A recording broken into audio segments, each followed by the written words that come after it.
The night carries its own breath, soft and slow, curling like steam from a forgotten cauldron. You can almost feel it now, can't you? The hush that slips in after the hearth's last crackle fades, when even the wind seems to tiptoe past the timbered walls.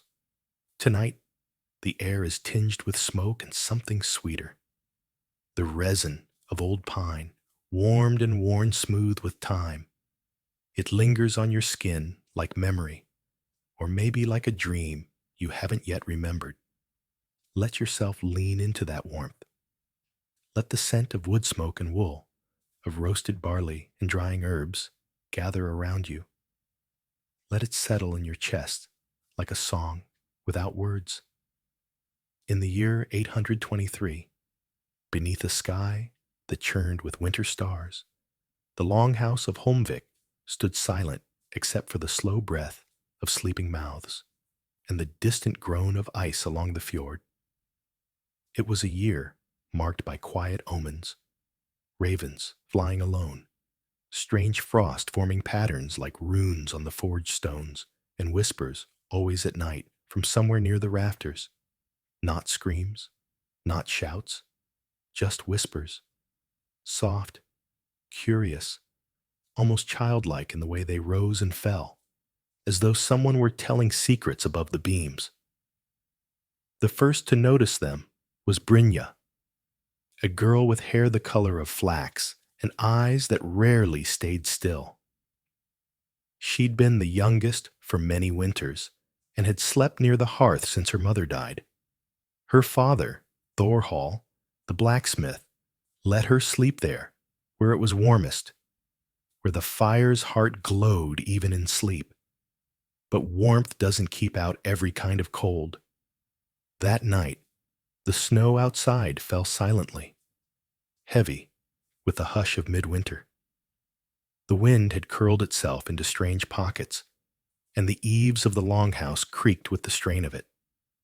All around her, the family slept in rows, their breath weaving together like loom thread. But Brynja's eyes stayed open. She could not stop hearing it, a whisper above, weaving between the smoke-dark beams. It was not a voice she knew. She'd heard stories, of course. All children did. Of spirits that lingered where breath once warmed rafters, of ancestors who tapped through dreams to pass on warnings or guidance. But this voice wasn't like that. It didn't feel old. It didn't feel kind. It didn't feel cruel either. It felt waiting. She turned on her straw-stuffed bedding, drawing the reindeer hide closer around her shoulders. Her father's snores had stopped. That was odd. Thorhall always snored like a broken bellows. She sat up, and through the low firelight, she could just make out his silhouette across the room. Upright, shoulders hunched, staring not at the hearth, but at the beams above them. She opened her mouth to speak, but he raised a finger to his lips without turning toward her. And then quietly, he whispered, "Go back to sleep."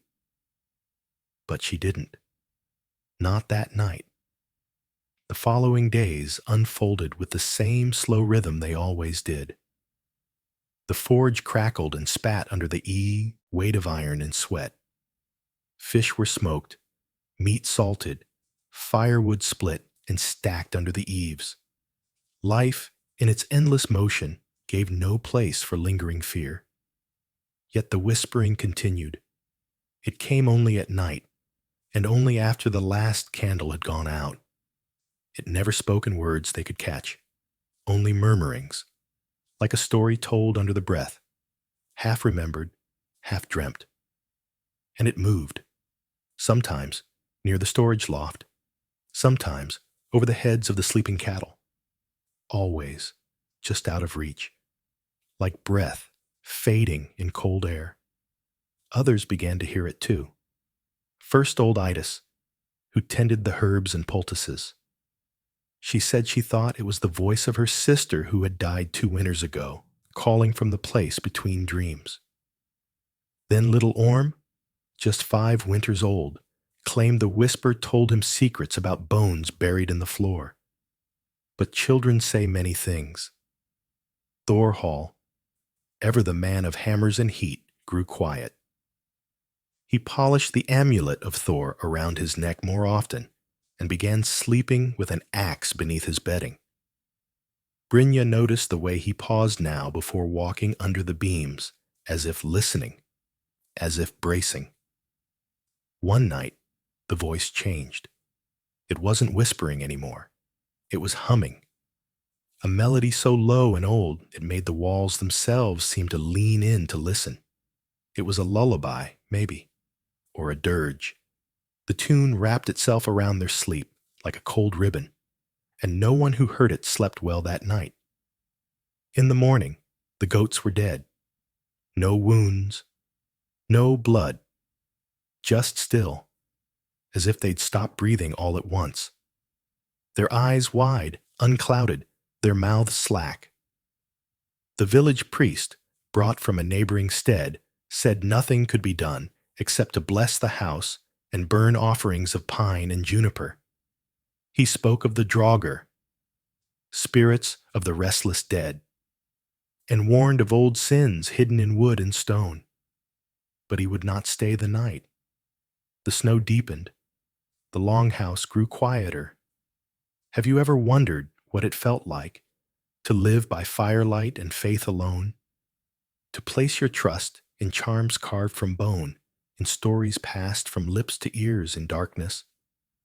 What did it mean to sleep each night under the same beams where a voice now lived, not above you, but among you? The humming returned every night now. Sometimes it sang, though never in words, just breath and sound, like wind shaped by memory. Brynja found herself waking earlier each day, slipping outside before the others stirred. She walked past the woodpile, past the frozen laundry line, out toward the trees where the snow hung in heavy cloaks and the sky was a silver bruise. She listened, and once, only once, she heard the same melody, not from the longhouse, but from the forest beyond, coming from the place where they'd buried her mother. The next night, she climbed into the loft above the rafters. No one saw her. The beams were thick with dust and soot. Cobwebs clung like veils. The space was low, just high enough to crouch, just wide enough for a girl not yet grown. She waited, and when the voice came, it came from behind her, not above, not below, but from behind. It didn't speak words. It didn't need to. She felt it, cold, familiar, and full of yearning, like someone who had forgotten their name but remembered the song of it. Brynja did not turn around. She sat still, heart slow, hands folded in her lap. She whispered the lullaby back, the one her mother used to hum while plaiting her hair. The whisper paused, and then it began to weep. She stayed there until dawn. When she climbed down, her hair smelled like smoke and ash. Her eyes, they say, looked older. She told no one what she'd heard, only that the goats had been taken by sickness and that the rafters were clear. But the whisper did not stop. It returned, softer now, like breath through reeds, and it didn't roam anymore. It stayed in one place, above the hearth, where the light was warmest, where the fire crackled and hummed. And Brynja, each night before sleep, would sit beside the flame and hum that song, not to anyone in particular, not for anyone to hear, just softly, to the space above, to the one who listened. There's a hush in the early morning, before the embers stir. A velvet hush, the kind that coats your throat and ears and makes the world feel distant, suspended. You might hear a raven cry far off, its voice sharp against the cold, or the faint rustle of straw as someone turns in sleep. But deeper than that, there is a quieter sound, like a hand brushing old fabric, or a sigh long held between lips that never spoke. That sound lives in the bones of old longhouses, and tonight it waits for you again. Let us return to the longhouse at Holmvik, where the snow outside had thickened into walls of its own, muffling the world. Inside, warmth lingered in the woolen blankets, in the breath of animals penned at the far end, in the low hum of bodies curled like commas around the dying hearth. Above them, near the rafters, the whispering had changed once more. It no longer roamed. It stayed fixed to a single beam. The children no longer asked about the sounds. They had learned the rhythm of fear, how it slips into the seams of silence and makes itself a home.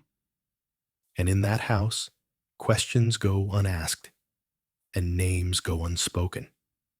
Brynja, who had sat alone in the rafters and sung the song of her mother, did not climb again, but she watched. Every evening, just after the last bowls were washed and stacked, and the sheep's wool was set aside, she would glance up, not fearfully, not even curiously, just gently, as if acknowledging someone waiting patiently above. The others noticed. Her father, Thorhall, forged with more violence in his blows now. His hammer struck like thunder, even though he said little. His once calloused hands stayed stained with soot even after scrubbing, and he kept a bundle of dried rowan twigs tied above the doorway, a quiet ward against spirits, though he denied believing in such things. Old Idis, the herb woman, began to watch Brynja more closely. Her milky eyes, one nearly blind, the other sharp as an owl's, seemed to follow her like smoke. One night, when the hush fell too thick to sleep through, Idis shuffled to the hearth where Brynja sat alone, staring into the coals. The old woman lowered herself beside her, bones clicking, and spoke in a voice that sounded like leaves brushing stone. "It's listening to you," she said. Brynja didn't look away from the fire. "I know. Does it speak?" "No words," Brynja whispered. "Only feelings. Like when you dream of someone you miss, and they smile without smiling." Adis nodded. Her hands, dry as birch bark, fidgeted with the talisman around her neck, a tiny pouch sewn from deerskin filled with iron shavings and juniper berries. "In the days before us," she said slowly, "the rafters were the roof of the soul. That's where the dead lingered when they weren't ready to be stones in the ground. It's why we place the baby's first cradle near the hearth, so the old can whisper to the new." Brynja finally turned her eyes. "But this one is neither old nor kind." Adis watched the flame flicker. "Then it is a memory, and memories are not always kind." Outside, the wind rattled the door latch like a finger tracing wood.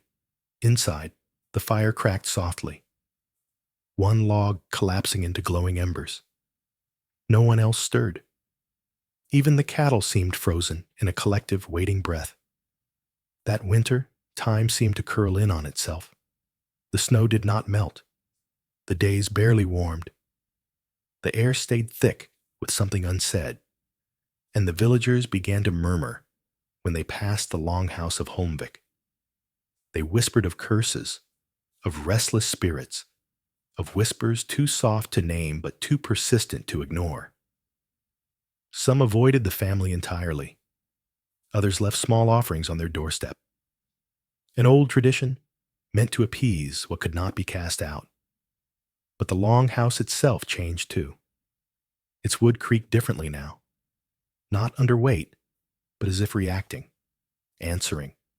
Sometimes, when the fire was stirred too quickly, or someone dropped a pail, the beams would groan in a long, low voice that made everyone freeze. At night, the smoke from the hearth curled toward the ceiling, not in wisps, but in a spiral, a single thread rising upward toward the exact point from which the voice had first come. Brynja began leaving dried herbs at the hearth each evening. Not as a gift, not quite, more like a gesture of peace. Mugwort, angelica, a sprig of rowan. Sometimes she hummed while doing so, the same tune she'd shared in the rafters. She never explained why, but the whispering became calmer, less like a question, more like a sigh. One day, when the snow finally softened enough for travel, a traveler arrived, cloaked in dark wool, face hidden, boots worn thin. He carried nothing but a sack on his shoulder and a carved wooden staff, though he walked like one who once held heavier burdens. He called himself Runolf, and he said he was a maker of stories, not a skald, not quite. He didn't perform. He didn't recite. He simply said he remembered things others had forgotten. And when he entered the longhouse, the voice in the rafters fell completely silent for the first time in moons. Brynja met him by the hearth. He did not offer a greeting. He simply looked up, straight to the beams. "It has been speaking too long," he murmured. "It should have rested by now." Thorhall narrowed his eyes. "Do you mean it harm?" "No," said Runolf, sitting carefully on the edge of the raised platform. "But I would ask it why it stays." He did not speak again that night, nor the next. He watched, ate little, slept with his staff beside him, and always glanced upward with that same quiet knowing. On the third night, he asked for silence. The fire was banked low. The house darkened. Everyone, even the smallest child, obeyed. And in that dark, Runolf rose and stood beneath the center beam. He didn't chant. He didn't invoke gods. He only spoke gently, as one might speak to a frightened animal. "You are not forgotten," he said to the dark. "But you have lingered too long in the wood and dust. Your name was spoken once. If you still wish it, I will speak it again." The silence that followed was deeper than any before, so deep it felt like the room had been swallowed. Even the wind outside stilled, as though the world itself waited. Then, a whisper, barely more than breath, not in words, but in cadence. Something remembered, something old. Brynja shivered. Runolf turned to her. "Do you know it?" he asked softly. She nodded. "It's the lullaby, but there's a part I've never heard before, at the end." "Sing it," he said. Her voice was quiet but steady. Note by note, she sang the melody that had lived in her since childhood. Her mother's lullaby. But now there was more. A line she'd never known she remembered. The tone shifted, became circular, like a ring being closed. When the final note fell, something moved in the rafters. Not a sound, not a shape, just a shift in the air, a lightness, as if a burden had been lifted. The longhouse seemed to breathe out. The next morning, the spiral of smoke was gone. It rose straight and clean. The beams above were quiet. The whispering, the humming, the low, sorrowful songs, they had all ceased. Brynja found her father sitting outside alone, staring toward the forest. "She wasn't angry," she said gently. Thorhall's jaw tightened. "No. She was lost." He nodded. Then he whispered, "I shouldn't have kept her comb." Brynja looked down. She remembered the comb, carved bone, worn smooth from years of use. He had kept it hidden, buried beneath a pile of wool, as if afraid to let it go. Runolf left the next day. No thanks. No fanfare. Just walked quietly into the thinning snow. Before he vanished beyond the ridge, he turned back and said to Brynja, "When something calls from the rafters, don't just listen with your ears. Listen with what remembers." And then he was gone. That night, the longhouse was still. Not just quiet, still. the kind of stillness that fills a place where morning has ended. The children slept peacefully. The animals breathed in rhythm. The fire crackled in simple joy, not weariness. Brynja looked up once more. There was nothing there now. No voice, no weight. Just beams of wood, old and familiar. But she still sang the lullaby each night, softly, not for the voice, not for the rafters, but for the space it had left behind. A space filled now, not with whispers, but with memory. A pale fog clings to the ground tonight, soft as wool pressed to the earth. It coils around stones and wooden steps, curling into corners like a cat seeking warmth. There's a dampness in the air. Not quite rain, not quite snow. The kind that carries with it the scent of moss and memory, of timbers long soaked in stories. If you listen gently, you may still hear the soft hush of breath between logs, as though the longhouse itself still remembers what once dwelled within its beams. Time passed in Holmvik, not in leaps, but in gentle ripples, like the slow widening of a pond after a pebble's drop.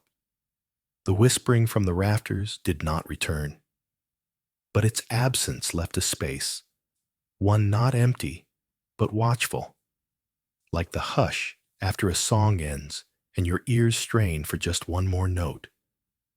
And though nothing stirred in the wood above anymore, no one walked under the beams without looking up. Brynja no longer listened at night for the voices, but she found herself pausing often, when stirring the ashes in the hearth, or when climbing into the loft to fetch dried apples. She waited, not in fear, not even in hope, just with the quiet understanding that some things take their leave slowly, as twilight does. Her father had taken the comb, the one he had hidden all those winters, and without a word, buried it beneath the roots of the old pine tree just beyond the goat pen. Brynja watched from the doorway, her wool shawl wrapped tight, as he pressed the earth down with his hands instead of a spade. It was the only time she saw him weep without sound. And still, the longhouse lived on. There were calves to tend, barley to grind, roof thatch to mend, and boots to stitch. Spring crept slowly, its warmth cautious, as though not yet sure it was safe to return. Then one morning, when the air smelled of thaw and the snow had melted into muddy rivulets along the path, a visitor arrived. Not a traveler this time, but kin. Asa, sister to Thorhall's late wife, came walking from across the fjord, wrapped in fur, her braid heavy with age and sea wind. She carried with her a box carved from driftwood and the scent of salt. And with her came 2 children, her grandchildren, both flaxen-haired, their faces still round with sleep and travel. She meant to stay only a few nights, but in the way such things happen, a few nights stretched into weeks. There was always something to be mended, a story to share, a child to rock, a song to recall. And the silence in the rafters no longer felt hollow. It felt like a space now shared. One evening, as the sun drifted lazily behind the hills and the sky turned the color of old parchment, Asa sat by the hearth, her fingers weaving flax into thread. "Do you know," she said, not looking up, "that your mother used to say, the longhouse listened more closely to women than to men?" Brynja, who was mending a hole in her boot, glanced up. "She said the rafters held onto lullabies," Asa continued. "Not words, not prayers, just songs, the kind you don't even remember singing." Brynja smiled faintly. "Then maybe the voice I heard wasn't hers at all." Asa met her gaze. Or maybe it was all the women before her, braided together. That night, Brynja dreamed not of the rafters, but of the earth. She stood in a forest of bare trees, their branches stretched out like arms too long, and beneath her feet the ground breathed, not loudly, just once, in and out, as if sighing in sleep. When she woke, there was a weight on her chest, not fear, something else, a name she couldn't remember, a story she hadn't yet been told. The days grew longer, the ice on the fjord retreating with reluctance. The geese returned, the goats began to bleat with new life. The world turned, gently but firmly, as it always had. And still, the silence in the longhouse remained. But silence, as it turned out, was not the same as peace. One morning, Thorhall discovered that the meat smoke ropes had been cut, not torn, not broken, but neatly sliced, as though by a small, sharp blade. The dried trout, enough for several weeks' meals, had fallen into the ashes and were spoiled. No animal had done it. No child claimed the mischief. No tracks, no disturbance. Just the clean, deliberate parting of rope. Asa frowned at the sight. "This isn't mischief," she said quietly. "This is memory, sharpening itself." Later that week, the carved owl that stood above the hearth, a gift from Brynja's mother, fashioned to ward off ill winds, cracked down the center without falling. It split as if from pressure, though there was no heat and no hand. The crack ran right through the heart of its chest. That night, the silence changed, not into sound, but into feeling. The air in the longhouse thickened again, the kind of heaviness that makes you whisper even when no one is asleep. It wasn't the old whispering. It wasn't a voice at all. It was like being watched, but not by eyes, by the memory of eyes. Brynja began waking in the early hours, unable to breathe deeply, her throat tight, her dreams unfinished. Sometimes she saw a shadow in the loft, not a shape, exactly, but a bending of the air as though the rafters themselves leaned lower. She said nothing, but on the seventh night, the baby, Asa's younger grandchild, began to cry long after everyone had settled. A high, panicked cry that didn't stop, not even when held. The child's eyes remained shut, his face pale, and he wailed like someone remembering pain that was not their own. The fire would not catch that night. Every time they kindled it, it smothered, even with dry tinder. Smoke curled, stubborn and low, clinging to their legs and clothing. It seemed to flee upward, toward the loft. Thorhall finally stood up and spoke aloud. His voice, once strong and low, like the forge's rumble, now trembled. "What do you want?" he asked the dark above. No answer came, only the baby's weeping. And so, they lit a torch, climbed the ladder, and for the first time since the voice had stopped, entered the rafters, not in solitude, but as a family. What they found was not what they feared. No body, no blood, no mark. Only a pile of feathers, pale gray, some nearly white, arranged carefully into the shape of a ring. Not a bird's nest, not a scattering, a ring. Beside it, a thread of red wool, the same kind Brynja had worn around her braid years before. And near that, a tooth. A child's, small and clean. Asa let out a slow breath. "Not anger," she said. "Not warning." Brynja touched the wool gently. "A memory? Left unfinished?" The baby stopped crying. Instantly, as though soothed by something only he could hear. They left the feathers undisturbed, swept the dust away, and hung the owl back on the wall, cracked, but whole. That spring, the longhouse was repaired. New beams were added. The roof was rethatched. They did not try to remove what had happened, only to honor it, to make space for it to settle.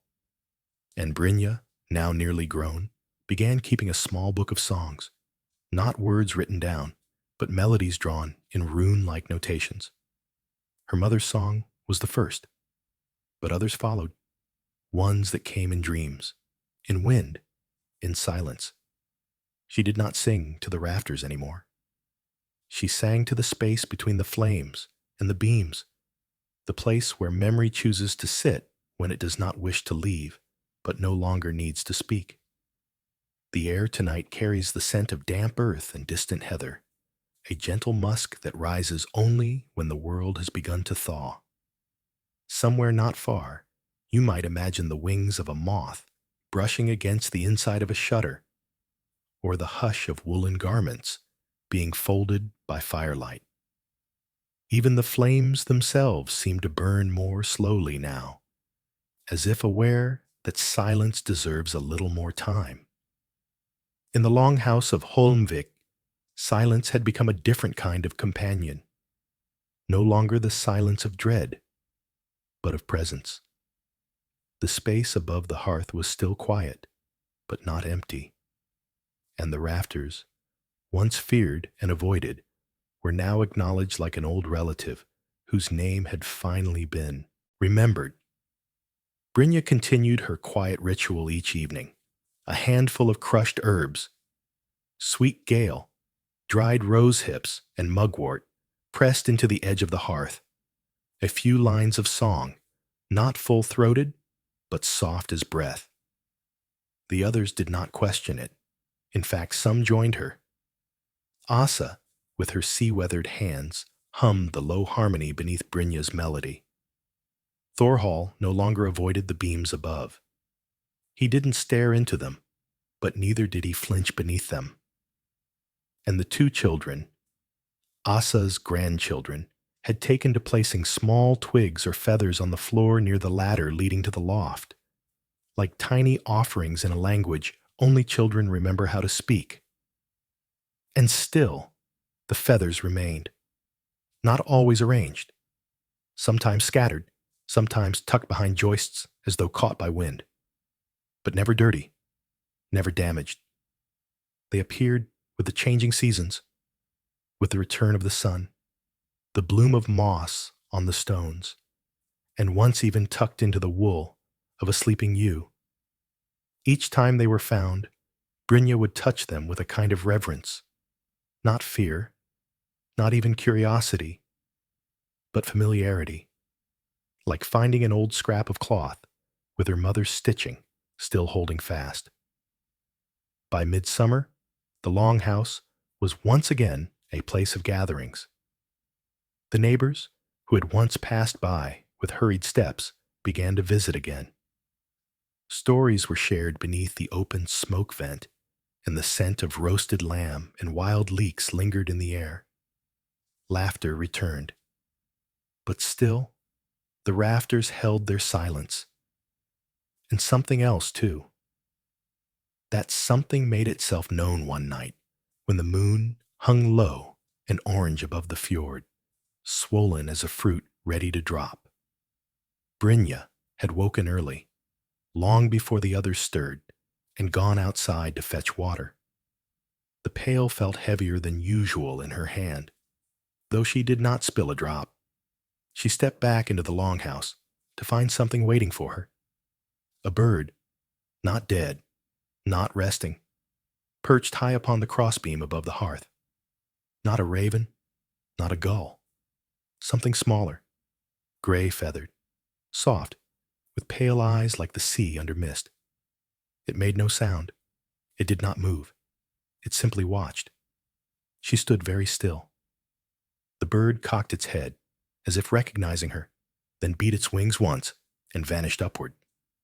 Though there was no opening large enough for it to escape, no vent, no crack, just smoke-dark timbers and the heavy thatch above. She said nothing of it until days later, when Asa was braiding her hair with dried thyme. "It left," Brynja said softly. Asa paused. "The bird? The voice? Whatever was listening? It's gone now." "How do you know?" "Because the rafters no longer feel full. They feel empty again. But it's not a hollow emptiness. It's a peace. Like when you set something down that's been heavy for too long." Asa's hands were gentle, tugging each strand of hair into place. Then it has been heard, and now it sleeps. But peace, as always, doesn't mean endings. It means the chance to begin again. And begin again, they did. The baby, now a toddling boy with bright eyes and stubby fingers, took to hiding small objects beneath the floorboards. A bone spoon, a sliver of flint, a button from Asa's coat. Each one found days later beneath the hearth, arranged in circles, as if mimicking the feather ring from that strange winter. Brynja watched him carefully, not with alarm, just with quiet understanding. The past often echoes in the hands of children before they ever learn the words for it.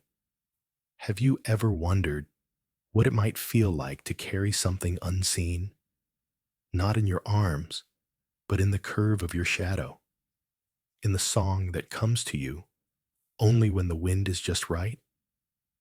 Brynja had learned that weight, and she had learned how to set it down. One morning, as the sky turned golden with the promise of another harvest, she rose before the others and climbed once more into the loft. It had been many moons since she had done so. The dust up there was soft now, almost welcoming. Light filtered through the thatch in thin threads, and there, in the corner, untouched by wind or rodent or time, sat the red thread of wool. She did not touch it. Instead, she sat beside it, knees drawn to chest, and closed her eyes. She breathed slowly, in and out, the kind of breath that carries no expectation, the kind that just is. There were no whispers, no sighs, only the sound of wood stretching with the rising heat, and the far-off bleating of goats. She remained there until the sun had moved halfway across the beam, and then she descended quietly, leaving the red thread where it was, a sign perhaps, or just a piece of memory that had chosen to stay. Seasons passed. Asa returned to her home beyond the fjord. The grandchildren grew. Thorhall's hands trembled more often, and Brynja took over more of the forge work. The village no longer whispered about curses or spirits. The rafters became simply that: wood and shadow, a part of the house, a part of their days. And then, one year, Brynja was asked to sing at the naming ceremony of a neighbor's newborn. It was a simple thing, a tradition meant to welcome the child into the world of the living, to surround them with warmth and sound. She stood by the hearth, her voice steady, and sang not the lullaby of her mother, but something new, a melody she'd composed in her mind on sleepless nights, built from old fragments and fresh breath. The villagers listened in silence, and after, they spoke of how the song had made the rafters seem higher, the fire burn brighter, and the air itself feel lighter. From that day on, they asked her to sing at all such gatherings. Brynja never became a skald, not officially. She didn't travel, didn't perform in great halls. But those who heard her songs said there was something in them, not sadness, not joy, but a thread of both. Something that reminded them of things they'd never known they'd forgotten. And once, long after the snows returned again, and the firewood was stacked tall and high, Brynja stood outside the longhouse and looked up to where the smoke slipped into the sky. She thought of the voice in the rafters, of the feathers, of the tooth, of the red thread left untouched, and she whispered into the wind, "You can rest now." And somewhere, not in the longhouse, not even in the fjord or forest, but somewhere quieter, in the space where breath becomes memory and memory becomes silence, something exhaled, not as a ghost, not as a shadow, but as peace. There is a hush to autumn that no other season carries. It is not the hush of winter, heavy and absolute. nor the sigh of spring when life stretches back to the surface. It is a softer stillness, one of acceptance, of things folding themselves neatly into memory. If you close your eyes, you might smell it. Wood smoke tangled with drying herbs, the sharp bite of apples stored in barrels. The faint musk of wool cloaks aired one last time before the deep cold returns. And if you stand very still, you might hear the whisper of beams adjusting to the change in weather, as if the house itself sighs into the season. In the longhouse at Holmbeck, the hush had grown deep, yet no longer uneasy. The rafters were quiet, but it was not the silence of absence. It was the silence of something fully spoken, fully heard, and content to remain unspoken now. Brynja no longer lingered at night, expecting to hear a voice above her. But sometimes, when she stirred the fire before bed, she felt it. Not a sound, but the faintest sensation of being acknowledged, as though the house itself remembered her. The villagers had begun to talk differently about the family.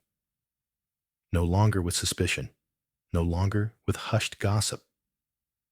They spoke of them as keepers of something, a story, a song, a kind of listening that had softened the longhouse rather than hardened it. Some even came to Brynja for blessings before long journeys, asking her to hum the lullaby that had first calmed the rafters. She never turned them away. There was no magic in her voice, she told them, only memory carried in tune. But they left with lighter steps. One evening, as the first frost clung to the thatch and the fjord smoked with its morning breath, Thorhall called Brynja to sit with him. His hair had thinned, his beard gone white at the edges, his hands once strong as iron softened with tremor. He leaned against the post near the hearth, staring at the smoke curling upward into the beams. "Do you remember," he said, voice rough as old bark, "the night I told you to sleep when you first heard it?" Brynja nodded. "I remember. I wasn't brave," he admitted. "I wasn't protecting you. I didn't want to face it. Your mother, she heard things too. Before she died. Said the house was full of voices. I told her it was dreams. But now," he let the words fall like embers into the silence. "Now I think she knew something I didn't." Brynja watched him. He looked older than she'd ever seen him, as if those memories had been waiting all these years to be spoken. "She did know," Brynja said softly, "and she wanted you to listen." Thorhall closed his eyes. "I wish I had." Brynja wanted to tell him he still could, that the house still carried more than wood and dust, that it held the residue of all they had been, all they had lost, all they had remembered. But she let the words stay unspoken. Instead, she reached for his hand, and together they watched the smoke thread its way into the quiet above. As winter came, the village prepared for another season of long nights and hard weather. But something in Holmvik felt different that year. People said the house had become lighter, as though whatever had once lingered had truly moved on. And still, the tokens continued to appear. Not many, just enough to remind them that memory has its own way of keeping house. Another feather, pale and soft, tucked beneath the bed frame. A splinter of bone carved with a simple cross mark found beside the goat pen. A strand of hair, golden and brittle with age, caught on the ladder to the loft. Each one small, but never random. Each one left deliberately, as though the past had decided to gift them pieces of itself to carry forward. One evening, when the first snow had begun to fall in soft, round flakes that clung to the window frame, a guest arrived. Not a traveler this time, but a familiar face. Runolf. He came as silently as he had left, walking through the snow with his driftwood staff and a cloak that smelled of pine resin and salt water. His beard had grown longer, and his hair was touched with white. But his eyes were the same, gray, deep, and fixed on the space above the hearth before he even sat down. "You've been keeping it well," he said simply. Brynja poured him a bowl of stew, her hands steady, though her heart had leapt at the sight of him. "What have I been keeping?" "The memory," Runolf said, as if it were obvious. "The longhouse breathes differently now." Thorhall gave a low grunt, neither agreeing nor disagreeing, but he didn't question the man's words. Perhaps age had taught him that some truths don't need proving. Runolf stayed for several days, sleeping near the hearth, like one accustomed to hard floors and colder nights. He said little, asking only for water and a place to rest, but he watched.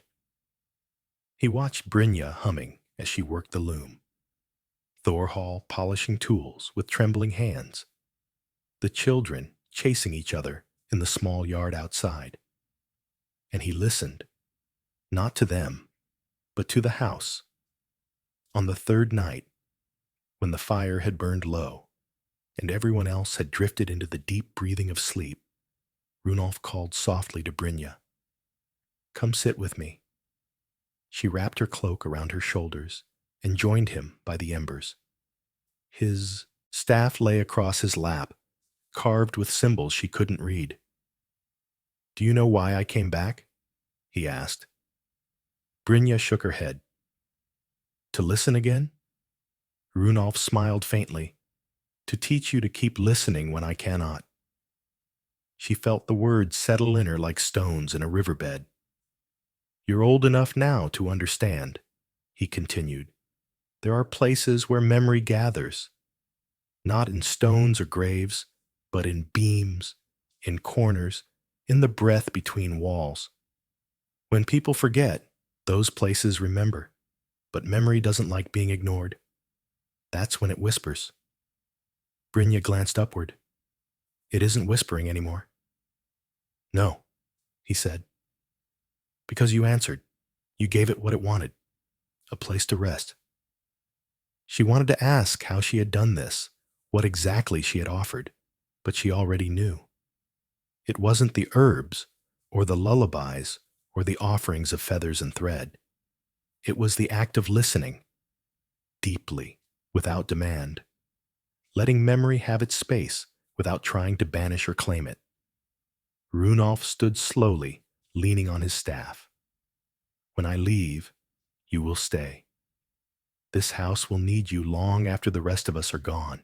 Can you do that?" Brynja felt the weight of his words settle across her shoulders, but it was not a burden. It was a mantle, a calling she had already begun to answer. "Yes," she said simply. Runolf nodded once. "Then it will never be empty." The next morning, he was gone. No farewell, no trail in the snow. As if the night itself had taken him back into its keeping. The years that followed were slow and steady, like the measured beat of a drum. Brynja grew into her role, not only as Thorhall's daughter, not only as a woman of the house, but as its listener, its keeper. She sang songs that held fragments of things long lost. She spoke softly to the beams when storms rattled the walls.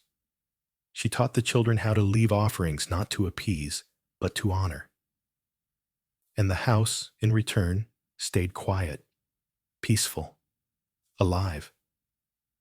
One evening, when the wind howled like wolves at the door and the hearth crackled with pine, Brynja climbed the ladder to the loft. The red thread was still there, frayed now, dulled with dust, but untouched. She sat beside it as she had years before, and for the first time she spoke aloud. "I remember you." And for the first time in many winters, she felt it again. That soft, unseen acknowledgement, like the warmth of a hand resting lightly over her own. The rafters did not whisper. They did not need to. Some things, once spoken, do not need to be said again. The mornings of deep winter come with their own kind of silence, a muffled quiet that clings to the skin like frost. Outside, the snowdrifts swallow sound, and even the wind seems to pause before breaking against the longhouse walls. It is in that stillness that memory feels closest, as if every breath drawn into your chest is shared with all those who breathed here before you. The hearth glows faintly in the pre-dawn dark, and the rafters above, wrapped in their blanket of shadow, seem to watch, though they no longer whisper. Brynja had learned to love these mornings. They were not like the restless nights of her girlhood when she strained to hear voices above her. Now they carried something gentler, a knowing, a presence that did not speak but was felt. When she woke early, before her father and the others, she often sat on the hearthstone with a cup of warm broth, tracing shapes in the ash with her fingertip. Sometimes she drew runes, sometimes only lines, circles, spirals. She wondered if the house remembered her mother's hands in the same way, moving quietly in these same hours, shaping memory without words. Thorhall was slower now, his body weakened by the years, but he refused to surrender his forge entirely. He still shaped iron in the afternoons, though his strikes were fewer, his breath heavier. The children, no longer small, yet not quite grown, helped him with the bellows, their young muscles pulling the leathers while he guided the metal with his calloused hands. Brynja watched them and thought how time folds in on itself. She remembered standing at those bellows herself, watching her father's shoulders glisten with the sweat of work. Now she was the one who prepared the hides for their aprons, who kept water nearby for the quenching. Asa had written letters before she died. It had been 3 winters since they'd last seen her, and her passing had not surprised them. But her words, carried by a trader who crossed the fjord, had reached Brynja like the voice of someone whispering across the rafters again. In them, Asa wrote of dreams, of houses like theirs, where the beams held not wood, but souls, of a memory too old for any one family to hold alone. She wrote of Brynja's gift, not to banish what lingers, child, but to carry it, to become the quiet between breaths. Those words stayed with her. Runolf had been right. Brynja had grown into the housekeeper of memory. Others came to her now, not for tales, but for stillness. A grieving mother from a nearby steading sat with her by the fire one afternoon, saying nothing, only listening as Brynja hummed. A man whose son had drowned in the fjord brought a carved toy boat, leaving it on the hearth as if the longhouse could give him back what the sea had taken. They all seemed to understand that there was something here, in the air, in the beams, that could hold grief without letting it rot. Sometimes Brynja wondered if her mother had known this would be her role all along. One night, when the moon was thin and cold, a knock came at the longhouse door. It was a boy, hardly more than 13, his cheeks raw from the wind, his cloak thin and frayed. He said his name was Kjartan, that he had come from a village farther inland, and that he had nowhere else to go. They fed him stew, let him sleep near the fire. In the morning, when he woke, he stared up at the rafters and asked, "Do they talk here too?" The question made Brynja pause. "Do they talk where you come from?" He nodded. "My grandfather said the house we lived in was alive, but my father said it was just the wind." "And what do you believe?" Brynja asked. The boy shrugged. "I think the house listened when my grandfather died. I think it still does. His words struck her deeply. She remembered being a child, asking her father questions he could not answer, questions about voices in the beams, about what lived in the corners between firelight and shadow. She realized then that this boy had come for more than food or shelter. He had come for what she herself had needed all those years ago, a place where the past was allowed to breathe. She told him gently, "This house remembers, but it will not speak unless you listen." Shartan stayed. Weeks passed, and his hands learned the rhythm of their work, mending fences, fetching water, tending to the goats. Yet she often found him in the loft, lying on his back and staring at the beams. He told her once that he liked it best at night, when the wood creaked softly as it settled. "It feels like someone turning over in their sleep," he said. Perhaps he was right. One evening, after everyone else had gone to bed, Brynja climbed the ladder to the loft where he lay.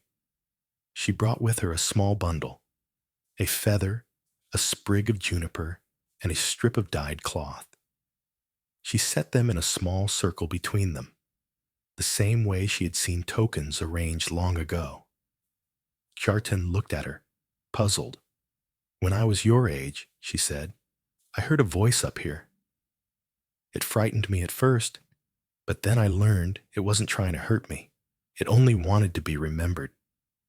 So I left gifts, not because it needed them, but because I did. It helped me to speak without words." The boy nodded slowly, then reached into his pouch. He took out a small wooden bead, carved clumsily, and set it in the circle. "For my grandfather," he said simply. They sat together in silence, and for a long moment it felt like the house itself leaned in to listen. Have you ever wondered what it means to share space with ghosts? Not the kind that rattle chains or steal your sleep, but the quieter kind. The ones that settle into the bones of a home, in the worn grooves of its steps, in the rafters that hold the scent of generations. Brynja had lived her whole life with such presences, and now she understood they were not here to haunt. They were here to keep the house from ever becoming just wood and nails. That winter, she sang more often, not just for the people who came seeking comfort, but for the house itself. She wove new melodies out of old fragments, carrying forward the breath of those who had been before. Kjartan joined her sometimes, his voice cracking at first, then growing steady. Even Thorhall, too proud to sing in his youth, hummed under his breath as he mended tools by the fire. One night, when the fire burned low and their voices faded into stillness, Brynja felt it again. That subtle shift in the rafters, that presence leaning close, not whispering, not humming, only being. It was like the memory of a mother brushing a child's hair, or the weight of a hand placed on your shoulder in silent understanding. She closed her eyes and breathed deeply. "Thank you," she whispered. The house did not answer. It didn't need to. There is a sound to an old house settling in winter. It is not one sound, but many. A chorus of groans and sighs, of wood bending under the weight of snow, of beams that stretch and shift like weary limbs. If you listen closely, it feels almost alive, as if the longhouse itself inhales with every gust of wind and exhales with every flicker of the hearth. It is in this rhythm, between those breaths, that memories seem to rise, like smoke from the embers of something long past. Brynja felt that rhythm as she worked each day. It was in the pulse of her hands against the loom, in the swing of her arm as she carried water from the well, in the whisper of her feet across the hard-packed floor. She had become so much a part of the house that it was difficult to know where she ended and it began. Her father, Thorhall, was not long for this world. That much she knew, though neither of them spoke it aloud. His once iron frame had grown frail, his forge hammer now resting more often than it worked. Yet he still woke each morning to light the first fire, to breathe life into the house before anyone else stirred. Brynja would sometimes find him standing in the doorway at dawn, staring out toward the frozen fjord, his hands clasped behind his back as if holding on to a thought he couldn't share. "Do you remember when she sang here?" he asked one morning, his voice soft, the frost turning his beard white. "Mother?" Brynja replied, though she already knew. He nodded slowly. "She sang to the house. I thought it was for the children, or for me. But now I think it was for this place, for the things that listened when we didn't." Brynja didn't answer. She only placed her hand over his, a hand that had once forged swords and plows, but now trembled under the weight of years, and stood with him until the chill crept too deeply into their bones. Kjartan had grown too, taller now, his voice deepening, his hands roughened with calluses from work. He no longer spent his nights staring silently at the beams as he had when he first arrived. Instead, he began carving. Small figures, birds mostly, each one unique. He would set them on the shelf by the hearth without explanation, as if the house itself needed companions. One night, as the wind howled like distant wolves and the longhouse seemed to hunker lower against the storm, Kjartan brought one of his carvings to Brynja. It was a bird, but not one she recognized. Its wings were folded tight, its head cocked at an angle as though listening. "For the rafters," he said simply. Brynja turned it in her hands, feeling the weight of it, the care that had gone into its making. "Do you think they still listen?" Kjartan shrugged.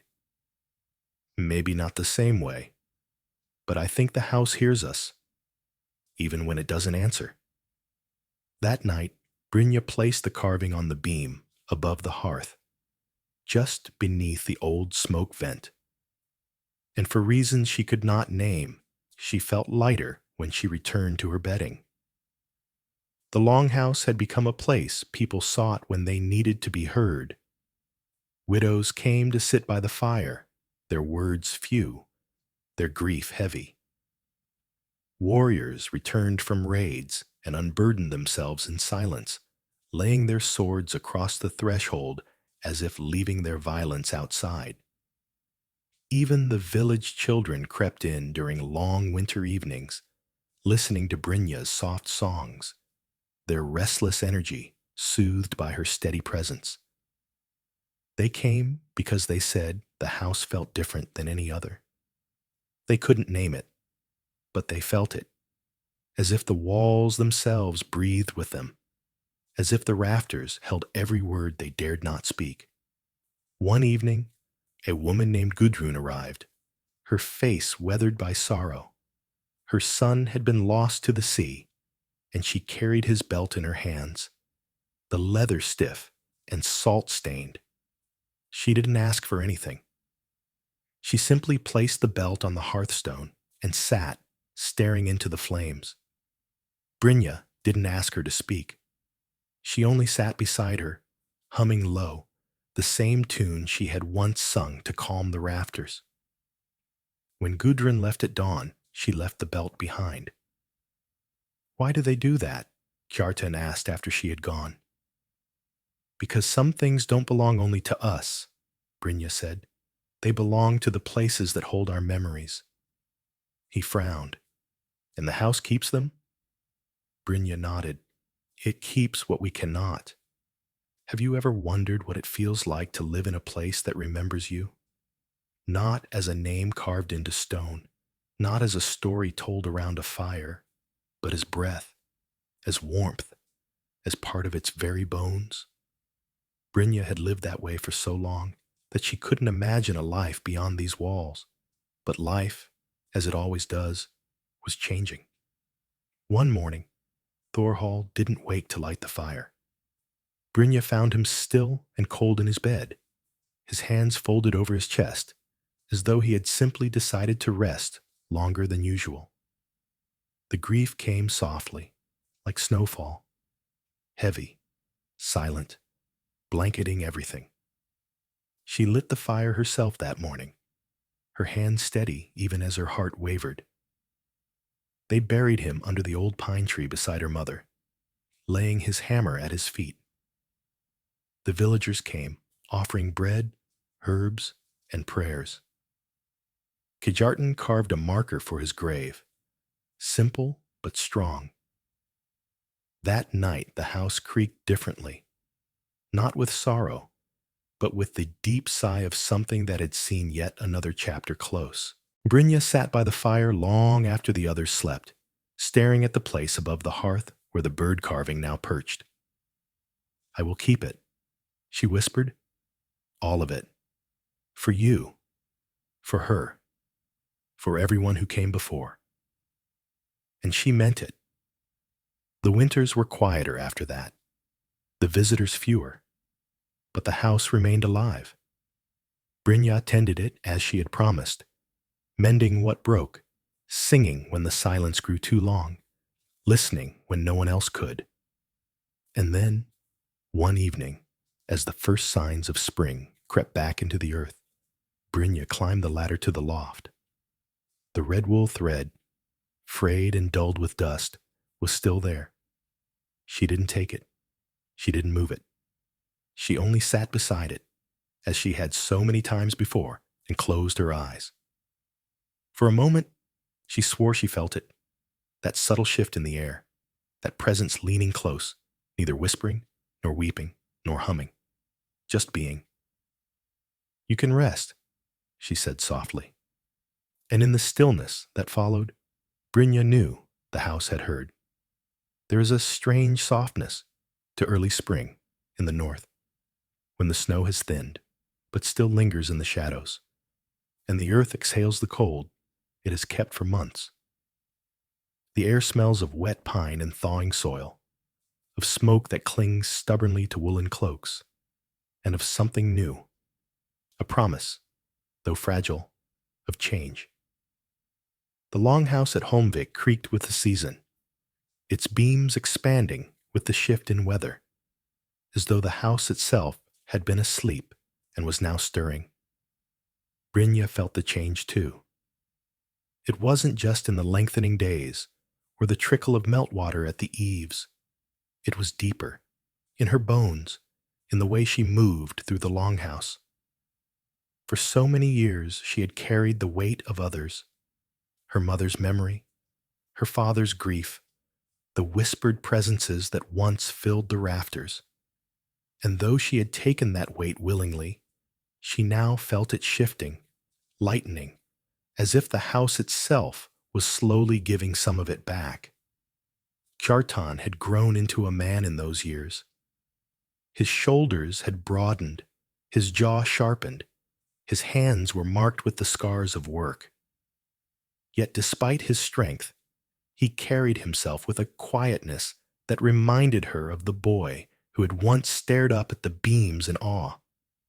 He still carved, though his pieces had become more intricate. Birds in flight, faces half-formed, patterns of interlocking knots. Sometimes he left them tucked in strange places, one on the windowsill, another on the bedpost, one even hidden in the loft beside the red thread. Brynja never moved them. She had learned that certain offerings were not for rearranging. It was Kjartan who first asked her about leaving. "Have you ever thought," he said one night, as they shared stew by the fire, "what it would be like beyond here, to live somewhere the house doesn't remember you?" Brynja stared into her bowl. "Why would I want that?" He shrugged. "Some people leave because they want to be forgotten, or because they don't want to carry what's here." "Do you want to be forgotten?" His answer came after a long silence. "Number. But I want to know if I am more than this place." Brynja said nothing. But that night, she dreamed of traveling roads she had never walked, of sleeping under roofs that held no memory of her, of houses that did not breathe with her name. And when she woke, she felt an ache, not of longing, but of possibility. It was that same morning, when the fog still clung low to the ground, that she climbed the ladder to the loft and found the red thread had moved. It hadn't been carried by wind or animals. The shift was deliberate. It now lay coiled beside the bird carving Kjartan had made, as if one memory had sought the comfort of another. Brynja sat there a long time, staring at the two tokens. She reached out, tracing the thread with her fingertip. It was brittle now, fragile with age, but it still held the faint scent of lanolin and smoke.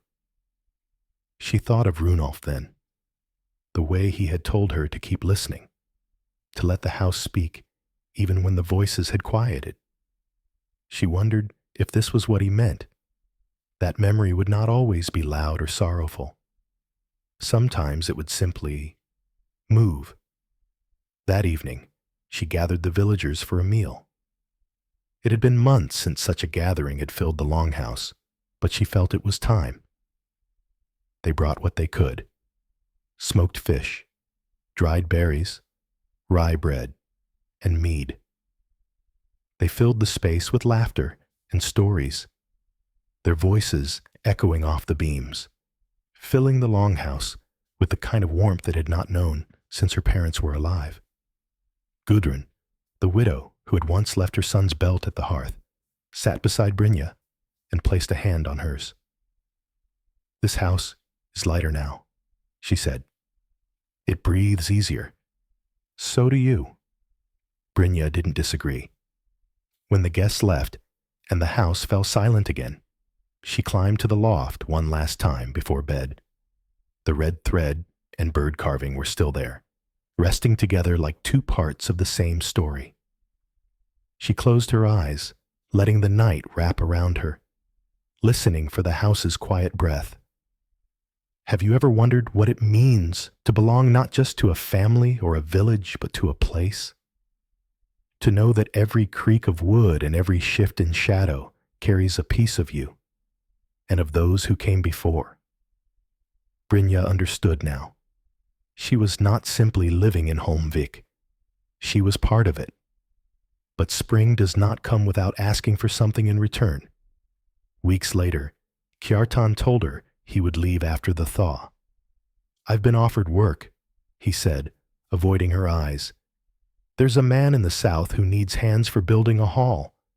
It's time for me to see more than this fjord." Brynja's heart clenched, but she said only, "Then you must go." She didn't try to keep him. She knew what it meant to carry a house inside you. He would leave, but part of him would always be here, in the carvings he'd made, in the laughter he had shared, in the silence he had once filled with awe. The night before his departure, they sat together by the fire, saying little. Brynja handed him the red thread. "Take it," she said. "If the house remembers you, it will remember me too." He held it carefully, as though it might crumble in his grasp. "And if I forget this place?" "You won't," Brynja said. "But even if you do, it will not forget you." In the morning, she watched him disappear over the ridge, his figure growing smaller against the brightening sky.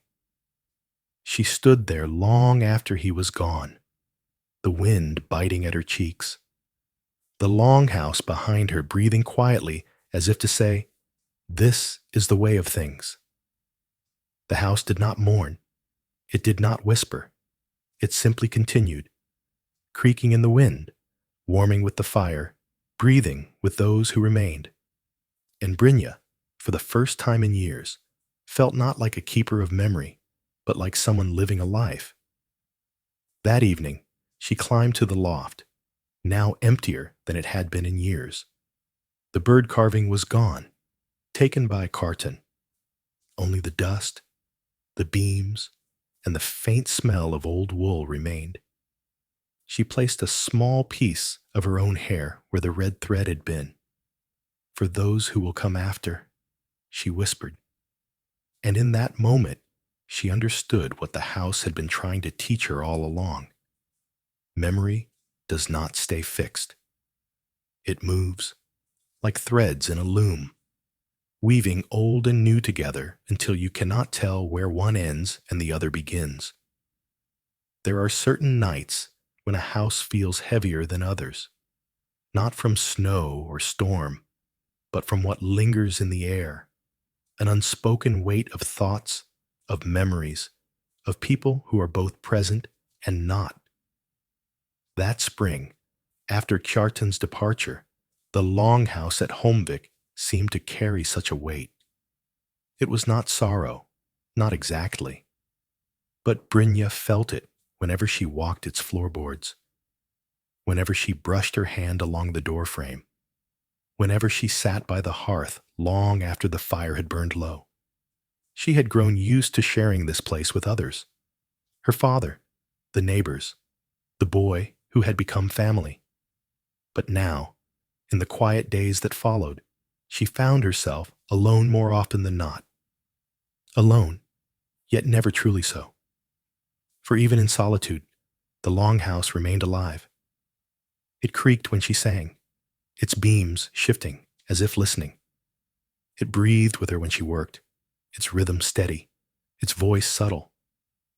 It was a companion that needed nothing and yet gave everything: memory, belonging, a place to set down her grief. And yet, she felt something else: restlessness. She noticed it in herself first, her steps growing longer, her gaze reaching farther. She found herself walking beyond the bounds of the village, following deer paths into the woods, sitting by streams swollen with meltwater. There were days when she didn't speak at all, only listened. To birdsong, to the groan of distant ice breaking, to the low hum of the world as it woke from winter. But soon, she began to sense that the house too was restless. It had been years since she had heard a true whisper from the rafters, but in those quiet evenings, she began to hear faint creaks, not from settling wood, but from something else, something deliberate. A shift when she approached the loft, a groan in the beams when she hummed the lullaby, a soft, almost inaudible sigh when she lingered by the old smoke vent. It was as though the house wanted to speak again. She waited, and one night it did. It was late, the moon a thin sliver, the fire a mere glow. Brynja sat on the hearthstone, her hands wrapped around a cup of broth, when she heard it. Not words, not a song, but a low, rhythmic sound from the loft.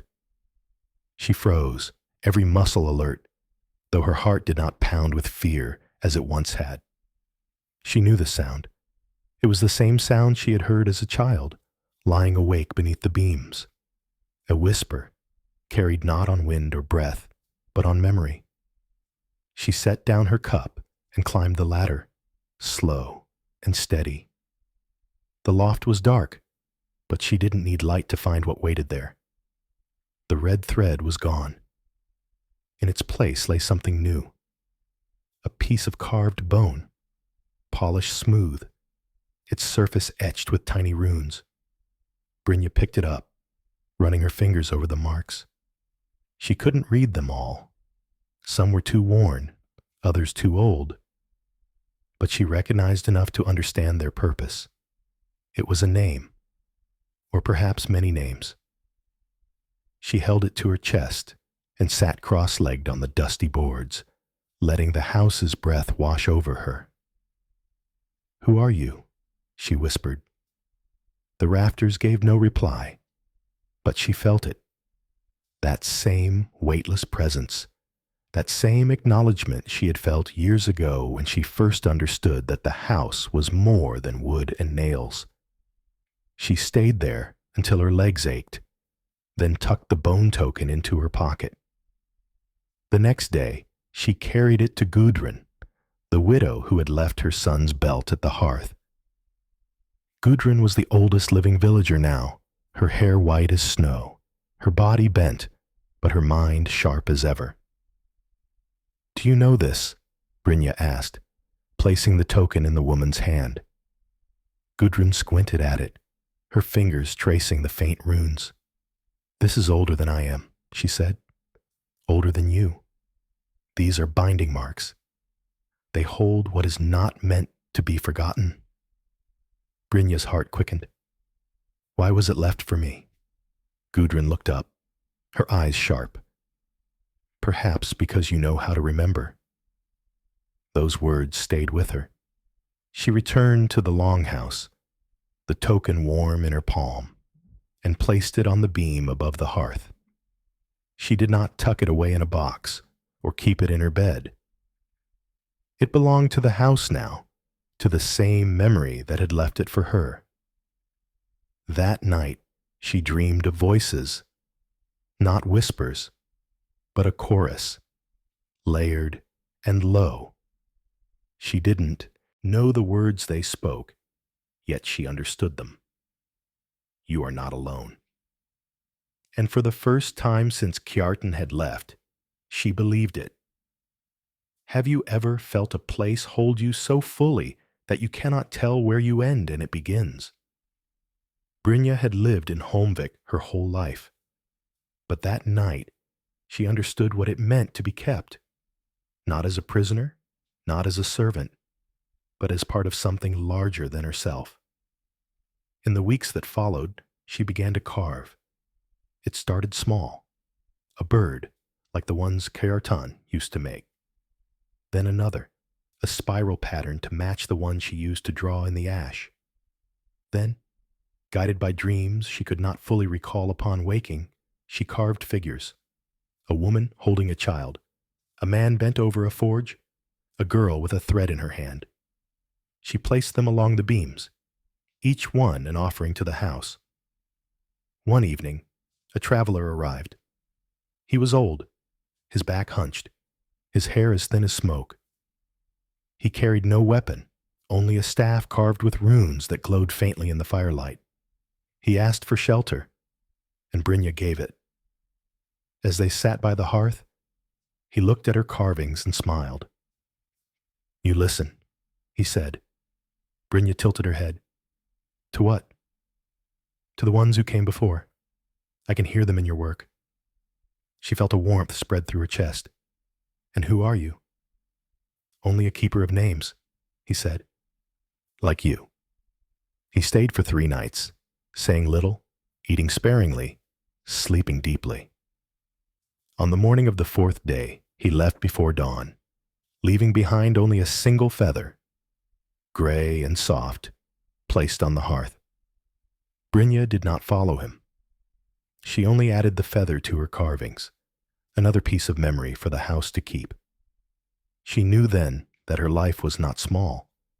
She had not left the fjord as Kjartan had, but she had gone farther in her own way, deeper into the threads of time, into the quiet spaces where voices still lived, where names were held, where memories did not die but changed shape. And as the longhouse creaked around her, as the beams shifted with the slow turn of the season, Brynja understood that she too would one day become part of this place.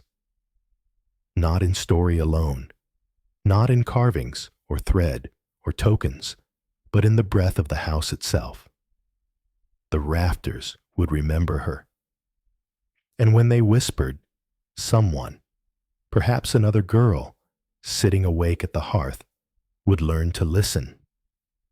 The days grew long, and with them came the hum of summer, the quiet thrum of bees in the heather, the rustle of wind through grasses so tall they brushed Brynja's knees when she walked.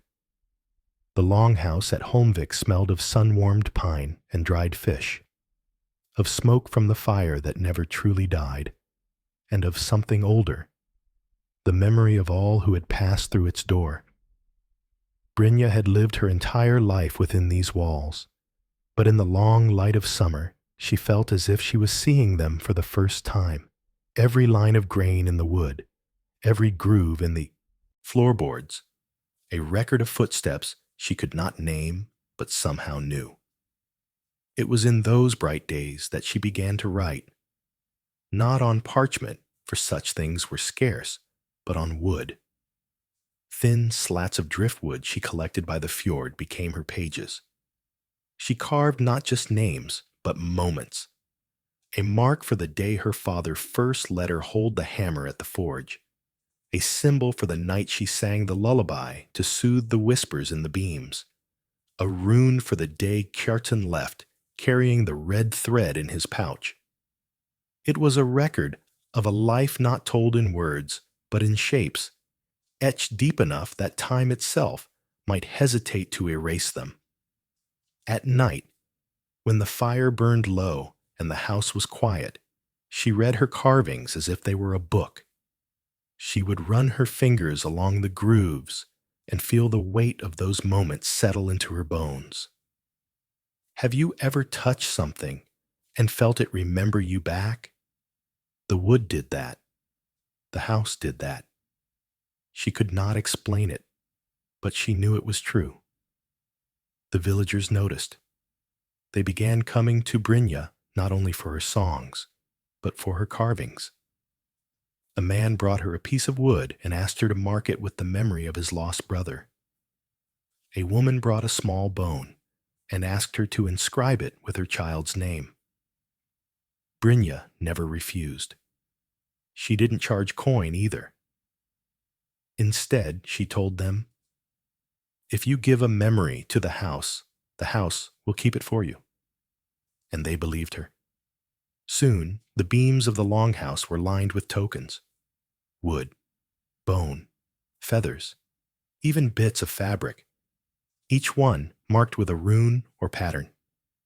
They hung like talismans, catching the glow of the firelight, swaying gently in the summer breezes that slipped through the smoke vent. It was as though the house had become a living archive, breathing with the memories of an entire village. And then one day, Kjartan returned.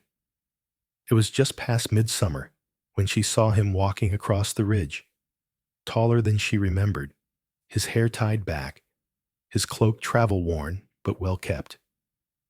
He carried tools on his back, the kind used by builders and carvers, and his stride had changed. More deliberate, more grounded. He had become a man fully shaped by the world beyond their fjord. Yet when he stepped into the longhouse, he paused and closed his eyes, breathing in as if to draw the house's memory into himself. "It feels different," he said softly. "Does it?" Brynja asked, her voice steady, though her heart had leapt at the sight of him. "Yes," he said, gazing up at the tokens along the beams. "It feels fuller, like it's been listening all this time." Brynja smiled faintly. "It has." He stayed for several days, helping her repair a sagging beam and mend a leak in the roof. At night, they sat by the fire, sharing stories. Kjartan told her of the hall he had helped build in the south, how its pillars had been carved with intricate knotwork, how the lord who lived there had wanted every beam to sing of his lineage. Brynja listened quietly, imagining the place, yet knowing that no hall, no matter how grand, could breathe the way this one did. On his final night before leaving again, Kjartan gave her a gift, a small wooden box, smooth and dark, with a lid carved in the shape of a bird in flight. Inside was the red thread she had given him. "I kept it," he said, his voice low. "It kept me." Brynja held the box in her hands, feeling the weight of it, not heavy, yet immense in meaning. "You could leave it here?" she suggested. He shook his head. "Number, I think you should keep it now. for whatever comes next. She wanted to ask what he meant by that. What could possibly come next in a life that had always been bound to this house? But she didn't. Instead, she tucked the box beside her bedding, knowing that she would open it when the time felt right. That night, the longhouse spoke again. Not with whispers, not with sighs, but with a sound she had not heard in years. A low, melodic hum, like wood vibrating with an unseen song. Brynja woke to it in the darkness, heart steady, not afraid. She knew this sound. It was the same hum she had heard as a child, the one that had once terrified her, but now felt like an embrace. She climbed the ladder to the loft, barefoot, the air cool against her skin. The tokens above the beams swayed gently, though no wind stirred. The bone token she had found weeks ago seemed to glow faintly in the firelight below. "Are you still here?" she whispered to the rafters. There was no answer in words, but the hum grew louder, wrapping around her like a cloak. It was not just the house speaking. It was the memory of everyone who had ever set foot here. Her mother's song, her father's steady breath at the forge, the laughter of neighbors gathered for feasts, the sorrow of Gudrun mourning her son. Even the boy Kjartan had been before he left. She understood then that the longhouse did not merely hold memories, it became them. Have you ever wondered if a place can outlive time itself? Brynja had never left Holmvik, yet she felt she had traveled farther than most. Not in miles, but in years, in lives, in the threads of countless moments woven into this house. And for the first time, she felt no fear of the day she, too, would become part of its breath. The next morning, she took the red thread from the box and climbed to the loft. She tied it carefully around the bone token, binding her own memory to the ones already etched there. "This," she said aloud, "is for all of us." The house groaned softly, as if in acknowledgement. When she climbed down, she found Kjartan waiting by the door, his pack slung over his shoulder. "Leaving again?" she asked. He nodded. "But I'll return." "You'd better," she said, with a faint smile. And with that, he stepped out into the summer light, disappearing once more over the ridge. That night, Brynja slept deeply, dreaming not of voices or shadows, but of weaving. Endless threads of red, white, and gray, forming patterns too vast to comprehend, stretching across years, across generations, across the very bones of the earth. When she woke, she knew what she was now. Not just a keeper of the house, a thread in its endless tapestry. Late summer has a different sound than early summer. It is quieter, softer, tinged with the low hum of things preparing to change. The longhouse at Holmvik seemed to know this. The creaks in the timbers deepened. The air grew heavier with the scent of drying herbs strung along the beams, and the smoke from the hearth curled in slow, deliberate threads. Even the fjord, glittering in the low sun, seemed to breathe more deeply, as if readying itself for the long winter ahead. Brynja had taken to sleeping less in her bed and more by the fire. She told herself it was practical. She could stoke the embers in the night, keep the house warm. But the truth was deeper. The fire felt like company. When she lay on the hearthstones, wrapped in wool, she could hear the longhouse breathing around her, the soft groan of beams, the rustle of straw in the loft, the almost imperceptible hum that had returned to the rafters since Kjartan's visit. It was as if the house wanted her close, and she wanted to be close. By day, she worked the loom, her fingers deftly pulling threads into patterns. Her weaving had grown more intricate in recent months, not just geometric lines, but symbols. spirals like the ones she'd once traced in the ash, runes for protection, for remembrance, for journeys yet to come. Sometimes she wove feathers into the edges, or tucked in a strip of fabric from an old cloak. Every piece felt alive, not just cloth, but a story, a memory captured in thread. One morning, as she tied off a new length of cloth, a thought came to her. What if the house is a loom? Not a loom of wool or linen, but of lives, of moments, of people who had passed through and left pieces of themselves behind. She paused, fingers resting on the warp, and felt the weight of that idea settle into her chest. The house didn't just keep memory, it wove it. She told this to Gudrun later that week. The old widow had grown frail over the summer, her steps slower, her once sharp eyes dimmed with age, but she still came to visit.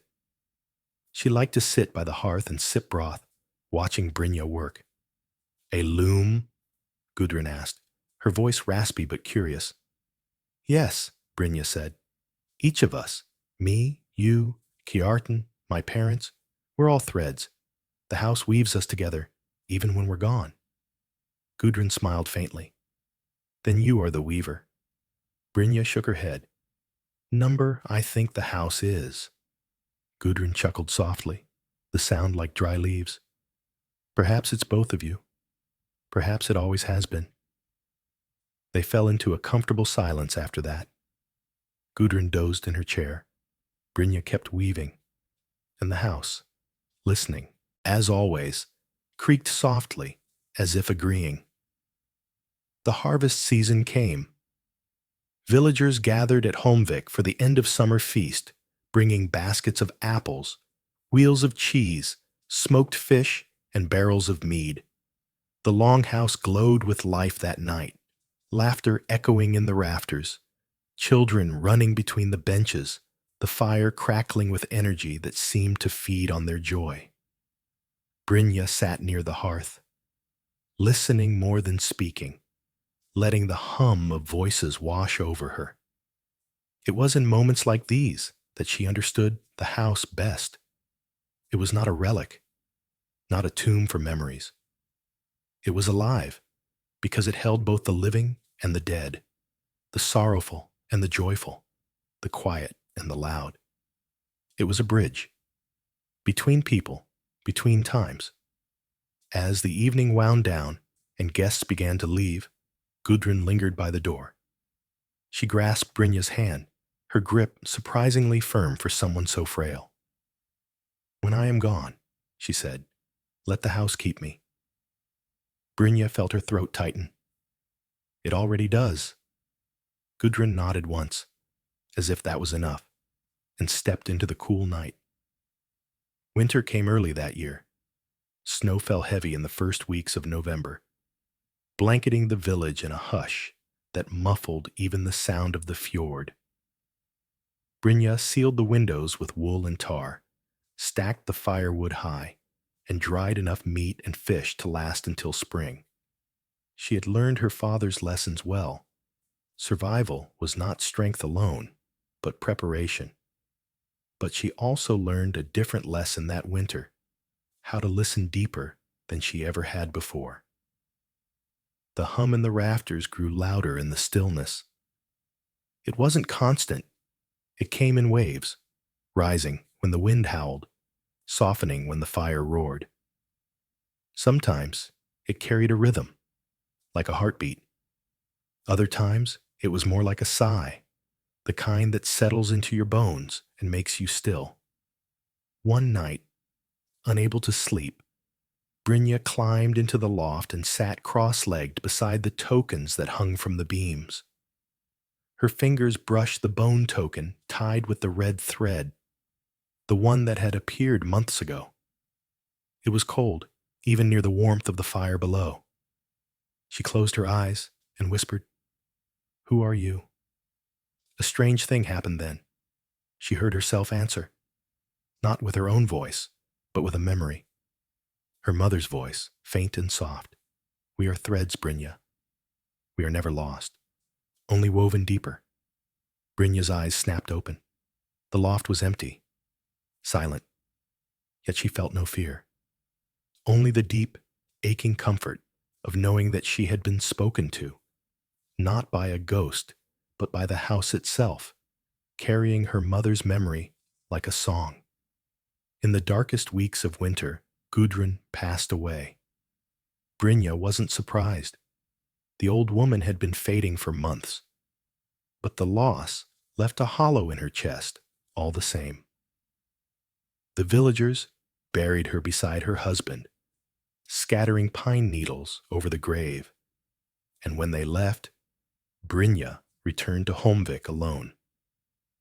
She sat by the fire for hours that night, staring at the bone token. She added another, a strip of cloth from Gudrun's shawl, tied gently beside the red thread. "Now you live here too," Brynja whispered, "with the rest of us." The rafters creaked softly. She imagined it was Gudrun's laugh, that dry, leaf-like chuckle carried into the beams. And maybe it was. Have you ever wondered if the dead truly leave us? Brynja didn't anymore. She knew they didn't. They stayed, in threads of cloth, in carvings, in names etched on bone. They stayed in the rafters, in the hum of a house that remembered. And when you learn to listen, really listen, they spoke. By the time the snows began to melt, Brynja's weaving had changed again. She no longer wove only for herself. She began making cloth for the village. Small, simple pieces with symbols of remembrance woven into the edges. People wore them under their cloaks, tucked them into their belts, tied them to the cradles of their children. And when they did, they swore they felt lighter, as if they carried not only their own burdens, but the strength of those who came before. One afternoon, as she worked, a group of young girls came to the longhouse. They asked her to teach them to weave. Brynja agreed, and soon the house was full of the sound of laughter, of clumsy hands pulling thread, of youthful voices asking questions she remembered once asking herself. "Does the house listen to us too?" one girl asked, her hair falling into her eyes as she worked the shuttle. "Yes," Brynja said, "especially you." "Why especially us?" "Because children always leave the loudest threads behind," she answered with a smile, and she meant it. That spring, as she hung new cloth along the beams, Brynja realized something. She was no longer waiting for the house to whisper. She was whispering to it. In her songs, in her weaving, in the simple, quiet act of remembering. And the house, steady and patient as ever, whispered back. The first days of spring are never as warm as people hope. They come in fits and starts, snowmelt running like silver veins through the frozen earth one day, ice creeping back under the moonlight the next.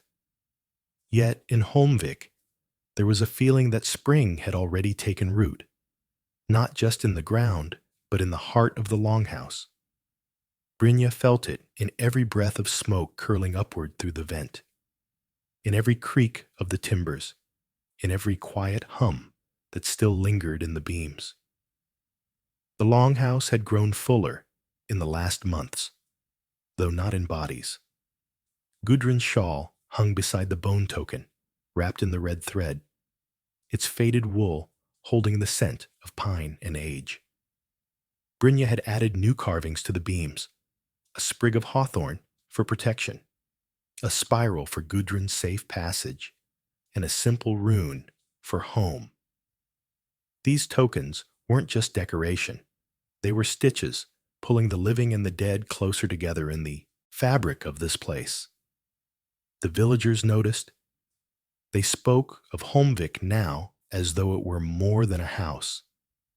They said it was a place where the air seemed lighter, where grief felt different, less like a burden, more like something shared.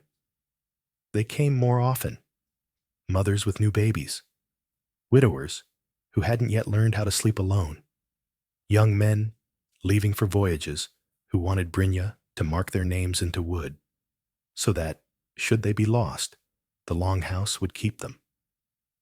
Brynja never refused.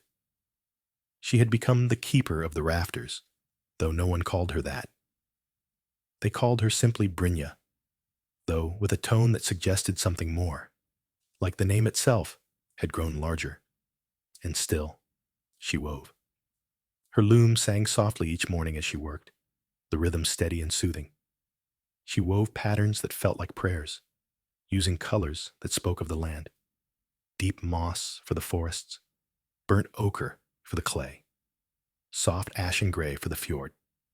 She added charms into the weft, bits of bone, feathers, even small stones.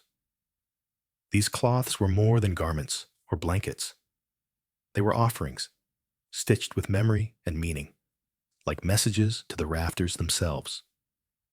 One day, as she sat at her loom, a shadow fell across the doorway. Kjartan. It had been more than a year since she'd last seen him. His hair was longer, streaked with sun, his skin weathered by travel. He carried himself with the ease of one who had seen many halls, many fires. And yet, when he stepped inside Holmvik, he paused, just as he had the last time, closing his eyes, as if to feel the house's breath on his skin.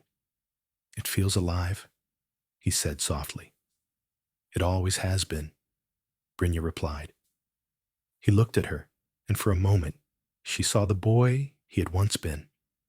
The boy who had slept staring up at the beams, listening for whispers he couldn't name. But that boy was gone, replaced by a man who had carved himself into something more. They shared a meal of salted lamb and barley bread. He told her of the halls he had helped build, how he had shaped beams that would outlive their lords, carved pillars that sang of warriors and gods. But then his voice grew quiet. "No hall feels like this," he said. Brynja only nodded. That night, they sat by the fire long after the embers should have died, talking not of where they had been, but of what they remembered. Kjartan shared stories of his grandfather, ones he'd never spoken aloud.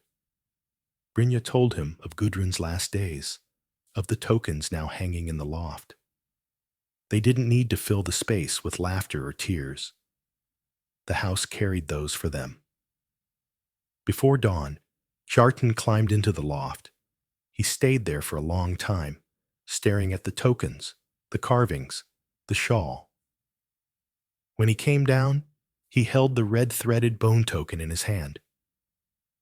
"I want to take this with me," he said. Brynja felt a pang but nodded. "Then do." "It's not for me," he added, placing it carefully back on the beam. "It's for where I go next, so the house can follow." Brynja understood. He was not leaving the memory behind. He was carrying it forward, weaving the threads of Holmvik into new places, new halls. The days stretched longer. The fjord thawed, and the first boats of the season set out toward the open sea. Brynja remained, as she always had, yet she felt no longing for the horizon. Her voyages were not of distance, but of depth. She began teaching others what she knew. Young women came to her, curious about the runes she carved, the patterns she wove.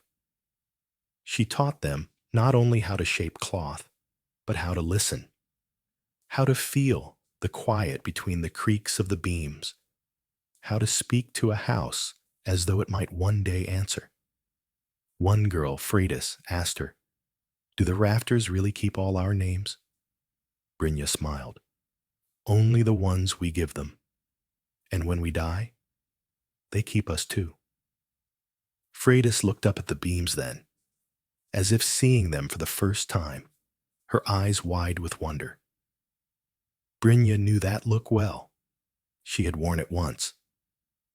One evening, as twilight bled into night and the air smelled of rain, Brynja climbed into the loft. She had been avoiding it since Kjartan's visit, unsure why. Perhaps she had been afraid of what silence might greet her. But tonight felt different. The tokens swayed gently in the draft. She touched each one: Gudrun's shawl, the hawthorn sprig, the spiral carving. And then she found something new: a small piece of driftwood, freshly cut, its surface smooth. On it, carved with an unsteady but deliberate hand, was a single rune: Elja, persistence. It hadn't been there yesterday. She held it in her palm and felt a warmth spread through her chest. Kjartan had left it, she realized, quietly, without needing to say goodbye. She tied it beside the bone token with a strip of her own weaving. Have you ever wondered when a house stops being just a place? When it becomes more than beams and nails, more than rooms and hearthstones? Brynja no longer wondered. She knew. It happened when you gave it your memories, when you let it carry your grief, when you wove your name into its very breath. The rafters did not whisper that night. They didn't need to. Brynja sat in the loft until the first light of dawn spilled through the smoke vent, listening to the house hum softly around her. It was the sound of persistence, of threads that could not be cut, of names that could not be forgotten, of a longhouse that would hold them all long after she, too, became part of its weave. There are nights when a house feels like it is dreaming. The rafters do not creak from wind or cold, but from some inner stirring, as though the very wood is shifting beneath the weight of what it remembers. Brynja felt it in her bones as she lay awake by the fire, the timbers groaning like the deep sigh of a sleeper, the walls breathing with a rhythm that matched her own. It was not frightening. It was vast. She had felt this before, but only in moments of great change, when her father had died, when Gudrun had left her shawl behind, when the bone token had appeared in the loft. Those times, the house had seemed to gather itself, as if holding something sacred. And tonight, it did so again. Brynja rose quietly, wrapping her cloak around her shoulders. The night was mild, though the wind outside howled like a restless spirit. She climbed the ladder to the loft, her steps careful, deliberate. The token swayed softly in the draft: Gudrun's shawl, now faded and frayed; the carved bird Kjartan had once left; the hawthorn sprig, still green even after many months. Each one was a voice in the house's quiet song, but something new awaited her. A length of flaxen thread, freshly braided, lay coiled atop one of the beams. She touched it. It was warm. Brynja closed her eyes and felt it. Not just the thread in her hand, but all the threads, the red one, the shawl's fibers, even the beams themselves, each a strand in a web so wide it seemed to stretch beyond the edges of the world. The house was not only dreaming, it was weaving. The days that followed were restless. Brynja could not shake the feeling that something was changing. She saw it in the way the villagers lingered longer at Holmvik's hearth, as if reluctant to leave. In the way Freydis, the young girl she'd been teaching, seemed to know instinctively where to hang new tokens in the loft. Even in the way the house itself sounded, its hum deepening, growing more layered, as though the memories it held were speaking to one another in the quiet. At night, she dreamed of threads, endless threads, bright and dark, thin and thick, all weaving themselves into patterns she couldn't fully see. Some threads she recognized: her father's steady breath, her mother's lullaby, Gudrun's dry chuckle, Kjartan's boyhood awe. But others were unknown to her. Voices of people who had lived and died in this house before she was born. she began to wake with the strange certainty that the house was not only remembering, but calling. One evening, Frighten arrived with her mother. They brought a small wooden box, the kind used for storing precious things. "My grandmother asked for this," Frighten said. "She says you know what to do with it." Brynja opened the box and found a lock of pale hair, tied with blue thread. The hair was soft and smelled faintly of juniper. Her sister, Frida's mother, explained quietly, "She died in the spring. My mother wants her to stay here." Brynja nodded. She didn't need to ask why. She had heard the whispers, seen the grief carried in the way Frida's grandmother walked, like her body was heavier than it had been months ago. That night, Brynja climbed into the loft and tied the lock of hair beside the shawl. She murmured a few words. Not a prayer, not exactly, but an acknowledgement. "You belong here now," she said. The house creaked in response. Fridas, watching from the ladder, whispered, "It's like it answered." Brynja only smiled. The next morning, she felt it again, the weight of the house gathering, like the pause before a song's final note. She sat at her loom, hands working thread without thought, weaving patterns she didn't plan. When she stopped to look, she saw that her fingers had created a design that mirrored the rafters above, long lines intersecting, forming a lattice, a shelter. She thought of Runolf then, the old traveler who had once told her she knew how to listen. She wondered where he was now, if he still wandered, carrying names like torches through the dark. She also thought of Kiartan. Was he safe? Did the bone token still hum when he touched it? Did he still feel the house's breath on his skin, even when he was far from it? She wished she could ask the rafters, "Have you ever felt a place hold its breath?" Brynja felt it that evening. As the sun set and the house glowed in the dim firelight, she sensed it, the stillness before something arrives. She climbed into the loft again, carrying a small offering, a piece of cloth she had woven that morning, dyed with elderberry, the color of twilight. She tied it beside the flaxen thread and whispered, "For the ones I do not yet know." And then she felt it, a hand, not of flesh and blood, but of memory, pressed against her shoulder, warm and steady. She did not turn. She did not need to. "Who are you?" she whispered. The rafters groaned softly like a sigh. No answer came, but she understood. This was no single voice. It was all of them. Her mother, her father, Gudrun, the nameless ones whose bones rested in the earth, the living who had left pieces of themselves here. It was the house itself. That night, she dreamed again. But this time, she did not watch the threads. She walked them. Each one was a path, glowing faintly beneath her feet, leading her through the memories of those who had come before.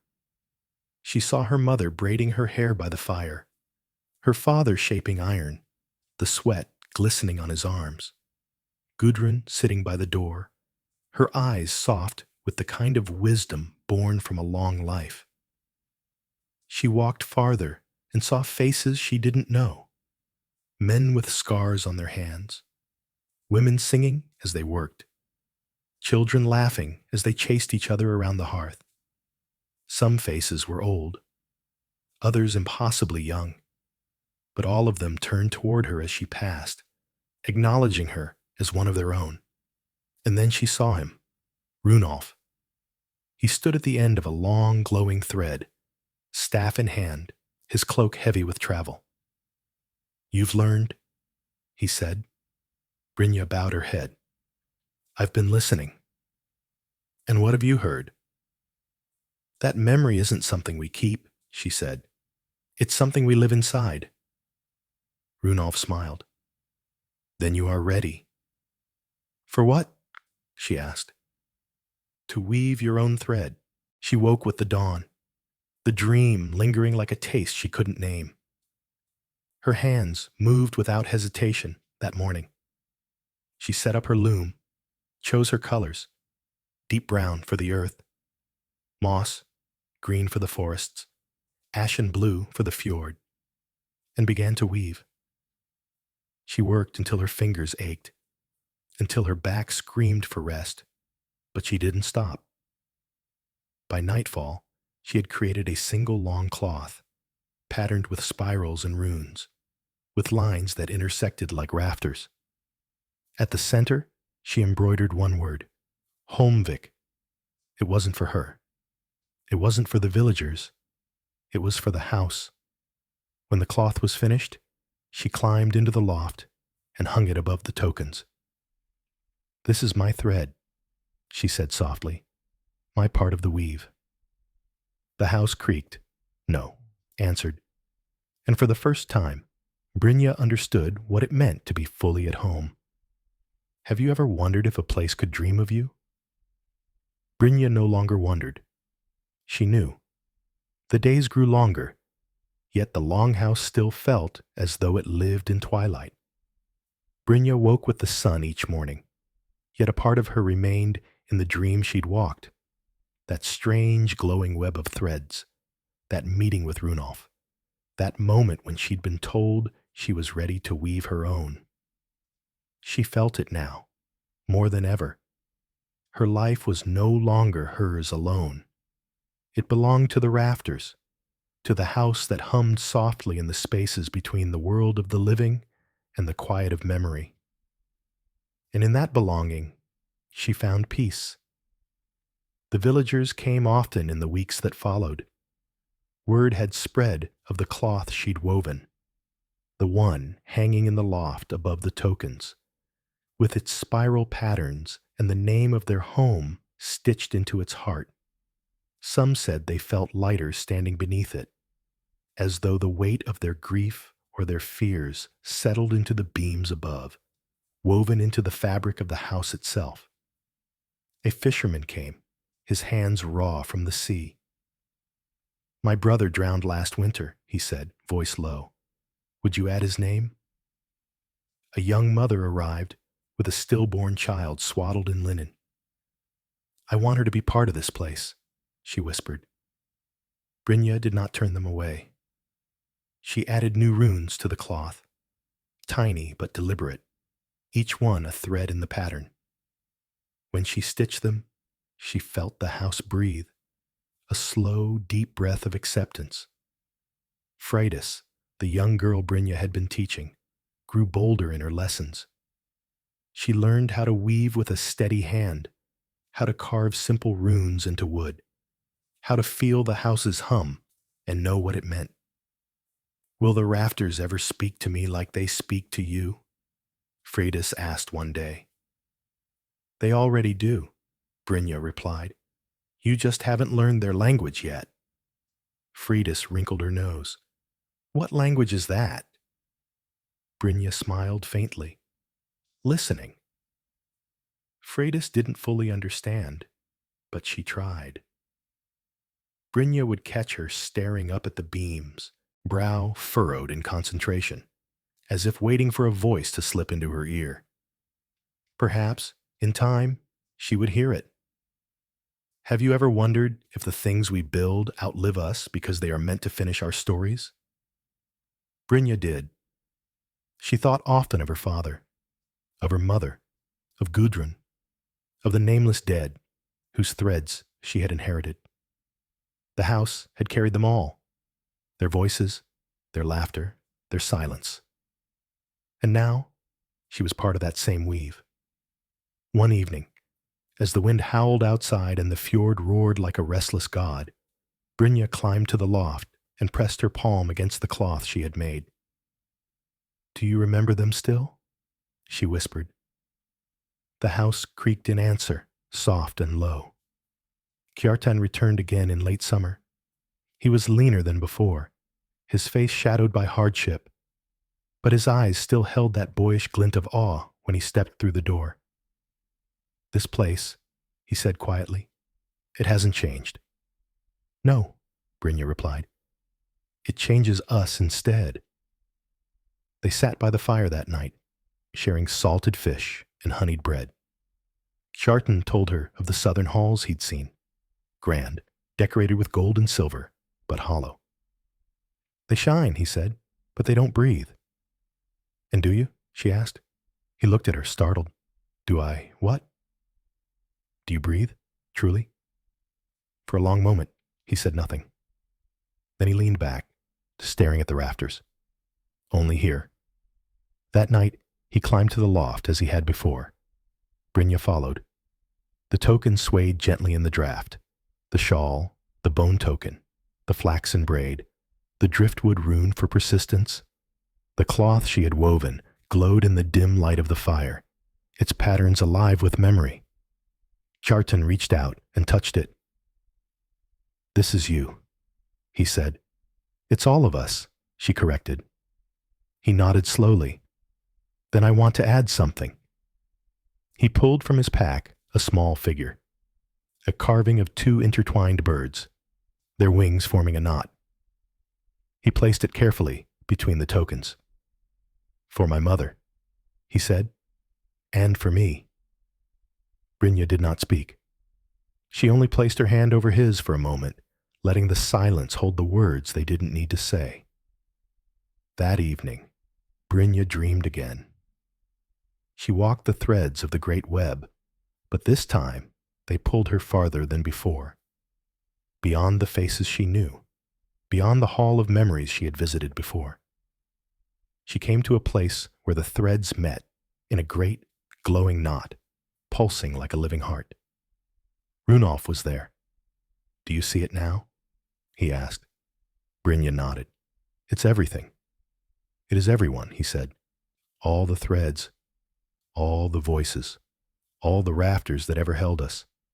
She wanted to ask him what it meant, but she already knew. When she woke, she felt different, lighter, but steadier. She knew now what she had to do. That morning, she began a new weaving, bigger than the last. Not just for Holmvik, but for every hall, every house, every place where a rafter groaned with memory. She wove with colors that sang of sea voyages and mountain paths, of storms weathered and harvests reaped, of children born and the dead laid to rest. Frighten helped her. So did Kjartan, for as long as he stayed. And when they asked her what it would be when it was finished, she said only, a map. Not of roads, but of threads. Have you ever wondered if the rafters whisper because they know the shape of the story we're in? Brynja no longer wondered. She had learned to listen, and the house had taught her this. No thread is ever cut. By the time autumn arrived, the great cloth was taking form. It stretched nearly the length of the hall, too large for her modest loom, forcing Brynja to work in sections that she later joined together with painstaking stitches. It was not like any weaving she had done before, not simply patterns or runes, but shapes that seemed to emerge from her hands as if they already lived within the threads, arcs that resembled the curve of the fjord, lines that felt like paths, intersecting at points that pulsed with meaning, spirals that reminded her of the rafters seen from below, curling upward into infinity. She didn't fully understand what she was making, but she knew it was right. Freydis sat beside her most days, watching in awe as the cloth grew. It's like a picture, she said once, tilting her head to study it. A picture of what? Brynja asked, testing the girl. Freydis squinted, tracing the threads with her fingers. Of everything. Of us. Of here. She paused. It feels alive. Brynja smiled. The girl was learning. Does it have an end? Freydis asked another day. No, Brynja said simply.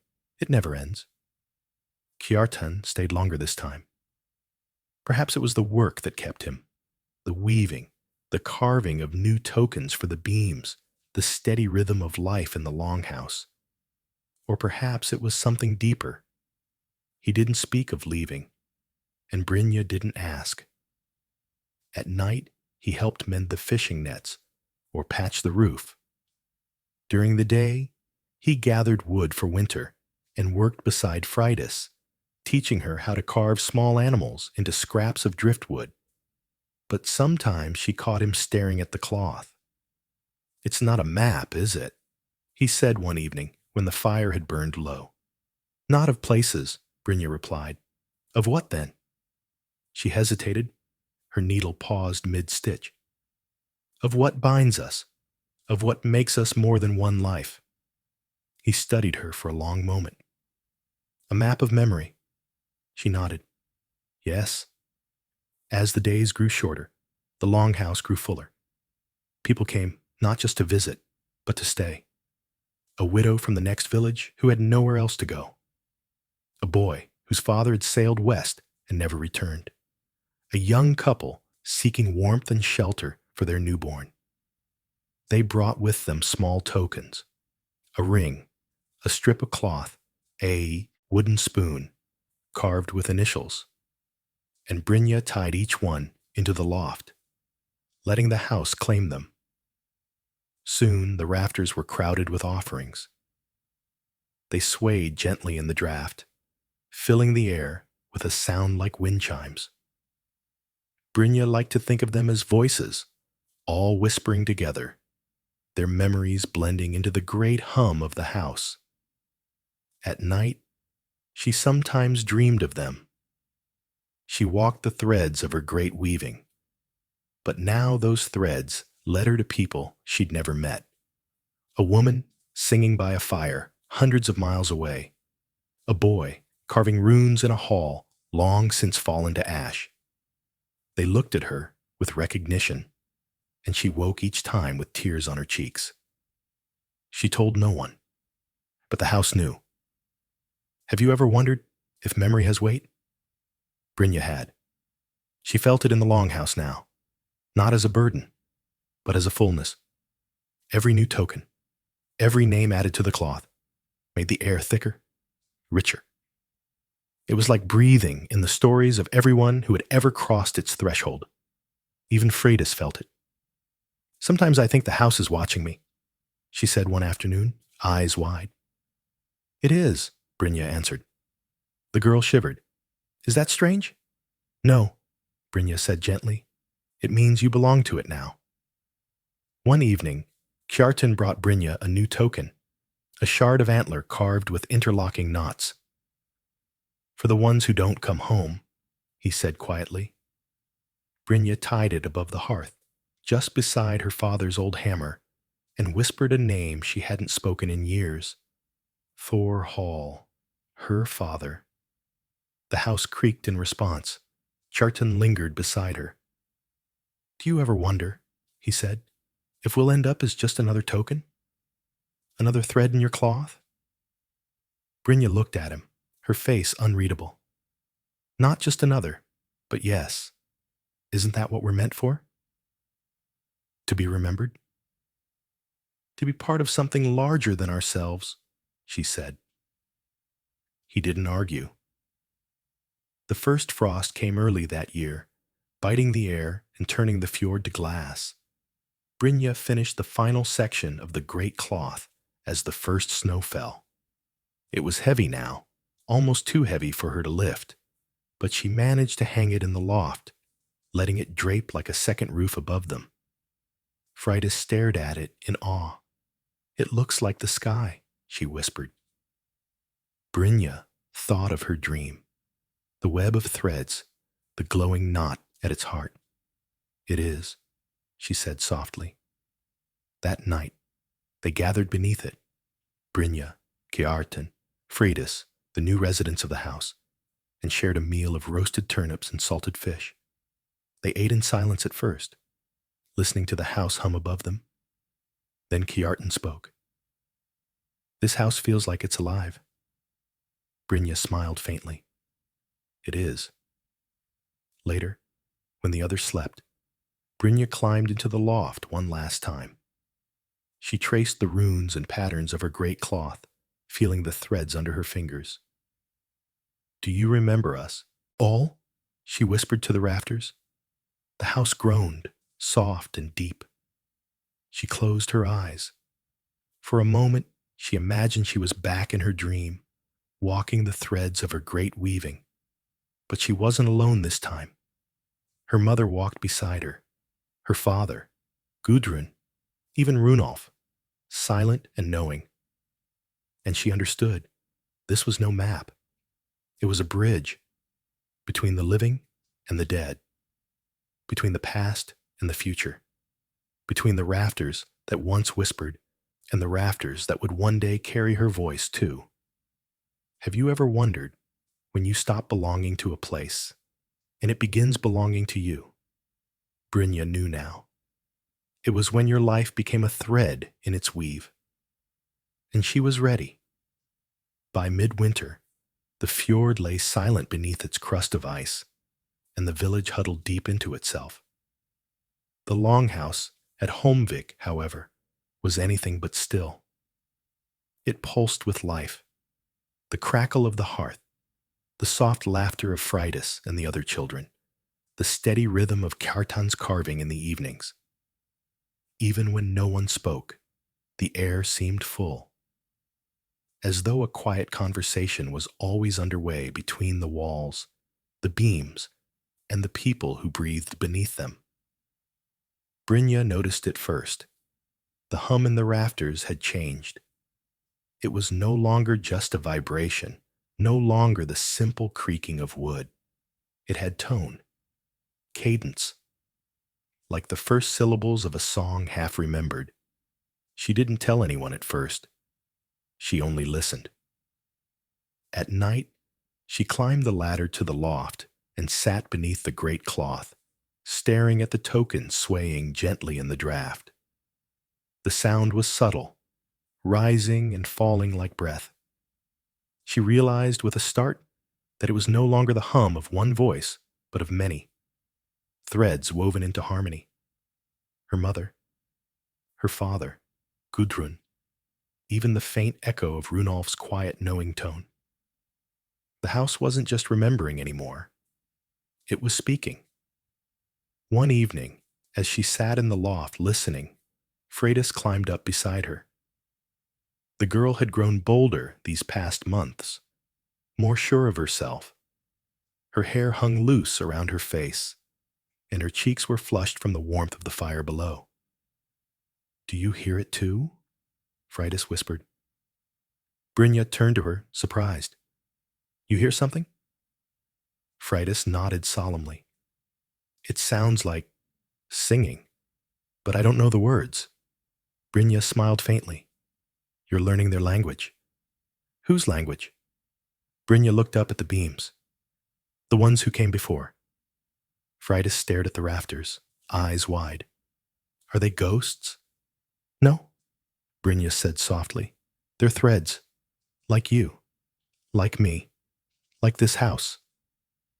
Freydis frowned, trying to understand, but she didn't ask more questions.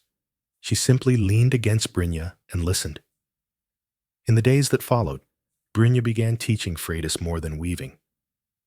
She taught her the runes carved into the tokens, explaining what each one meant: protection, remembrance, safe passage, persistence. She taught her how to make offerings, not grand sacrifices, but small, meaningful things. A sprig of rowan, a piece of bread, a strip of cloth from a beloved cloak. "The house doesn't need gifts," Brynja explained one afternoon as they tied a feather to the beam.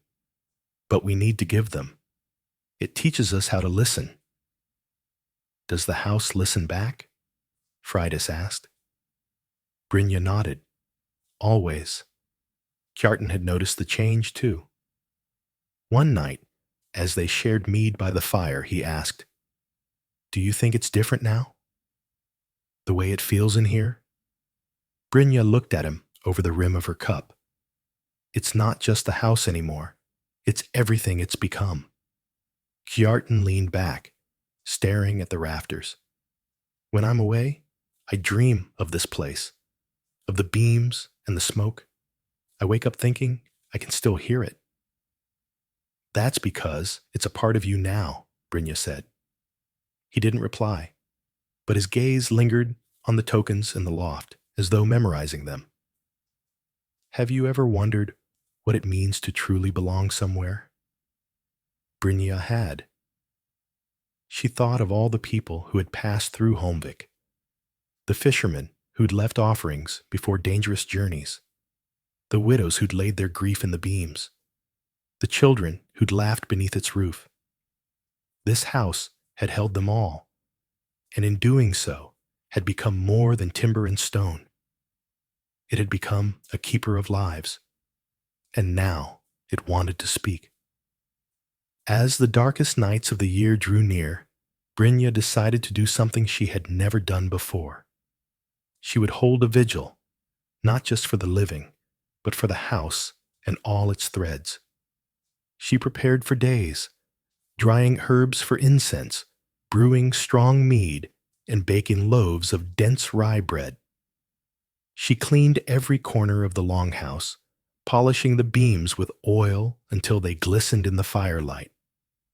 Kjartan helped mend the benches, while Freydis gathered pine boughs to lay along the walls.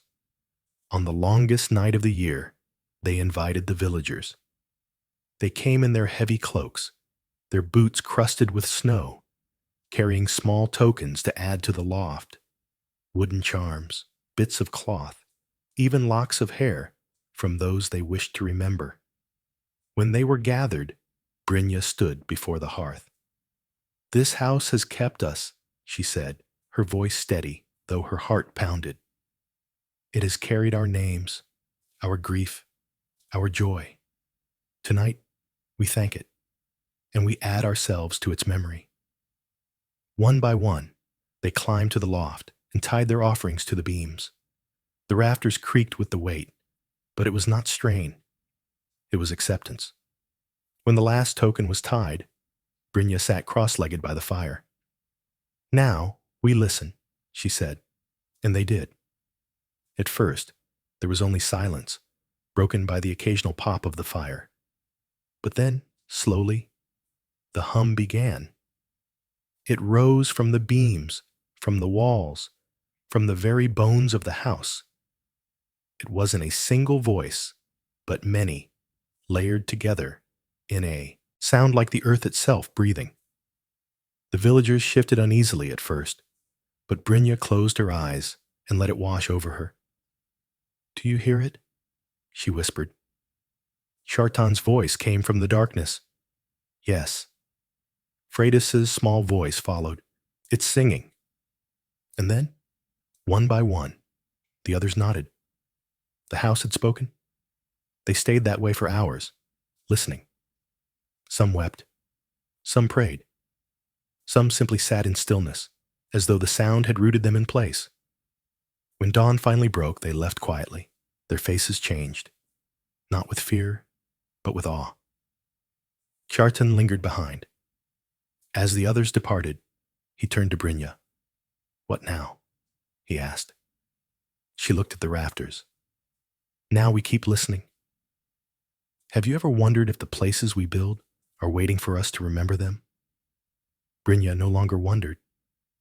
She knew. The rafters no longer whispered. They sang. The winter after the vigil felt different from any that had come before. The cold was just as sharp, the snow just as deep, the winds just as wild. Yet the longhouse at Holmvik no longer felt like it braced against the season. It embraced it. Every night, the rafters sang, not with words, never with words, but with that same deep hum, now richer than ever, as though the offerings, the tokens, and the memories had awoken something sleeping in the beams. Sometimes the hum rose in waves, like the rhythm of the tide. Other times, it throbbed gently, like a heartbeat. Brynja came to understand that the house was not only remembering, it was living. Freydis called it the Song of the Rafters. Kjartan said it felt like sitting beside a friend who spoke only in touch, who didn't need words to make himself understood. To Brynja, it was something deeper.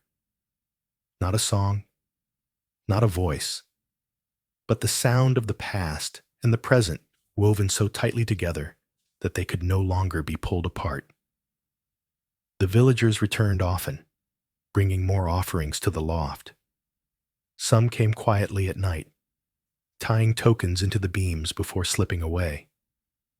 Others arrived in groups, lingering by the fire, listening to the hum in shared silence. One woman brought the carved hilt of her husband's broken sword, whispering as she tied it to a rafter, "So you'll never be lost." A young boy brought his dead sister's woolen doll. An old man brought nothing but tears, resting his forehead against the wood and weeping until Brynja laid a hand on his back and told him that even tears could be offerings. Holmvik had become more than a home. It had become a sanctuary, not for gods, but for memory. Kjartan grew quieter that winter. He spent hours staring at the great cloth Brynja had woven, tracing its patterns with his fingers. Sometimes Brynja found him standing alone in the loft, one hand resting on the beam that held his mother's carved token. "You've changed this place," he said one evening, his voice low, almost reverent. Brynja shook her head. "The house was always like this. I only listened." He studied her for a long moment. "You've changed too." She didn't deny it. Freydis thrived in the longhouse's new rhythm. She learned quickly, her small hands deft at carving runes and tying offerings. She began weaving on a smaller loom Brynja built for her, filling the house with bright, simple cloths that carried her own patterns and prayers. "Does the house know me now?" she asked one day, holding up a strip of cloth dyed golden with onion skins. Brynja knelt beside her. "It's known you since the first time you walked through its door." Freydis grinned, proud and unafraid. "Have you ever wondered if a house can teach you to live?" Brynja thought of this often. She had spent her youth waiting for the rafters to whisper, terrified of their silence, desperate for meaning. But now, in the deep of winter, she understood. The meaning had never been in the whispers alone. It was in the living, in the weaving of people, of grief, of joy, of memory into a single thread. She thought of Runolf, of his words in her dream, to weave your own thread.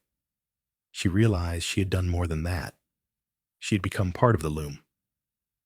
One night, as the snow fell heavy and the world beyond the longhouse disappeared into white, Brynja dreamed again. She walked the web of glowing threads, as she always did. But this time, she was not alone. Kjartan walked beside her, his hands steady on the threads. Freydis skipped ahead, her laughter echoing like bells. And beyond them, countless others. Her mother, her father, Gudrun, Runolf, the nameless villagers who had become part of the house, all walking the web together. They came to the great knot at the center, glowing brighter than before. "This is it," Runolf said, his voice calm, knowing. "The house?" Brynja asked. "The weave," he corrected. "The house is only its vessel." "And when my life ends?" she asked. He smiled. "You'll be here, in the rafters, in the song." She woke to the hum. It was louder that morning, fuller, as if the rafters had absorbed her dream and woven it into their song. Brynja rose and climbed into the loft. She laid her hand on the beam that held her father's hammer, her mother's thread, Kjartan's carving, Freydis's bright cloth, and all the tokens of the people who had given themselves to this place. "I hear you," she whispered. The house creaked softly, a long, low note of acknowledgement. By late winter, the loft was overflowing with offerings. The beams were heavy with tokens, wooden charms, braided hair, small carvings, bits of cloth in every color. Freydis suggested they build more racks along the walls to hold them. Kjartan offered to help, his hands strong and skilled from his years of carpentry. As they worked, Brynja noticed the quiet joy in their movements. Kjartan had found something here, just as she had. Freydis had grown from a timid child into a confident young weaver. The house hadn't only remembered them, it had changed them. One evening, as they sat by the fire, Kjartan broke the silence. "I think I'm ready to stay," he said. Brynja turned to him. "Stay?" He nodded. "I've been running for years, looking for something I thought I'd find out there, but it's here. It's always been here." Brynja didn't reply. She only placed her hand over his. "Have you ever wondered if home is a place, or if it's a song?" Brynja knew now. It was both, and the rafters sang louder than ever. On the last night of winter, they gathered again for another vigil. Villagers, travelers, and even those who had once been strangers came to Holmvik, bringing their tokens and their prayers. They tied them into the beams, filling every empty space until the rafters seemed to glow with memory. Then they sat in silence. The hum rose. It filled the hall, deep and steady like a great heart beating.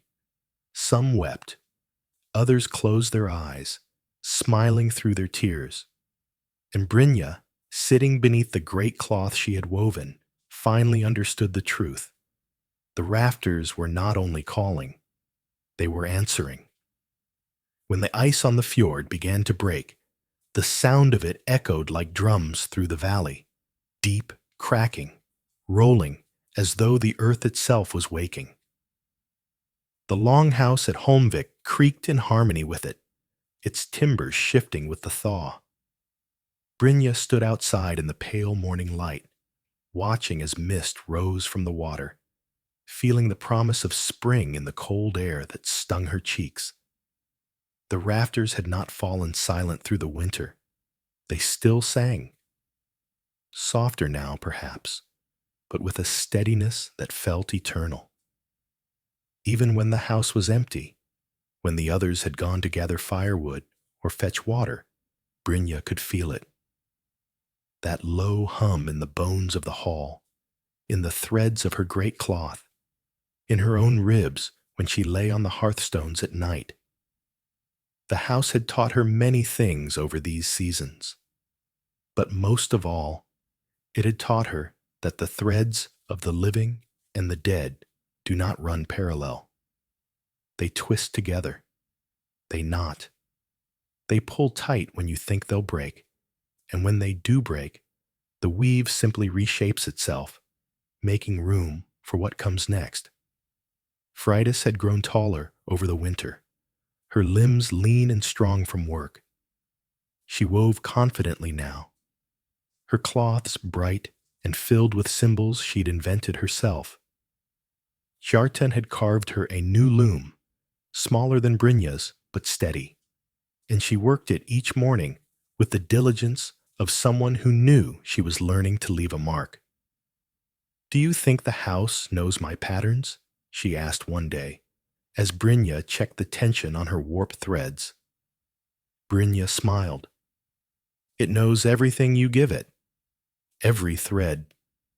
Every breath," Freydis grinned. "Then I'll give it more." The girl spoke of the rafters now, as though they were living companions, not ghosts, not relics, but something like old, watchful friends. It made Brynja proud, and it made her ache. Freydis had learned in a year what it had taken Brynja her whole life to understand. Perhaps that was how it should be. Kjartan, too, had changed. He no longer paced at night, as though ready to leave. He built things, shelves, benches, new racks for the growing collection of tokens in the loft. He spoke little about the halls he had once helped raise in the South, but when he did, there was no longing in his voice anymore. This house has everything those halls don't, he told Brynja one evening as they shared a quiet meal. What's that? She asked. Wait, he said after a pause. A hall can shine like gold and still be hollow. But this place, it carries us. Brynja nodded. She didn't need to add to his words. Have you ever wondered when a house stops being only a house? Brynja had. And the answer had come to her, slow and sure.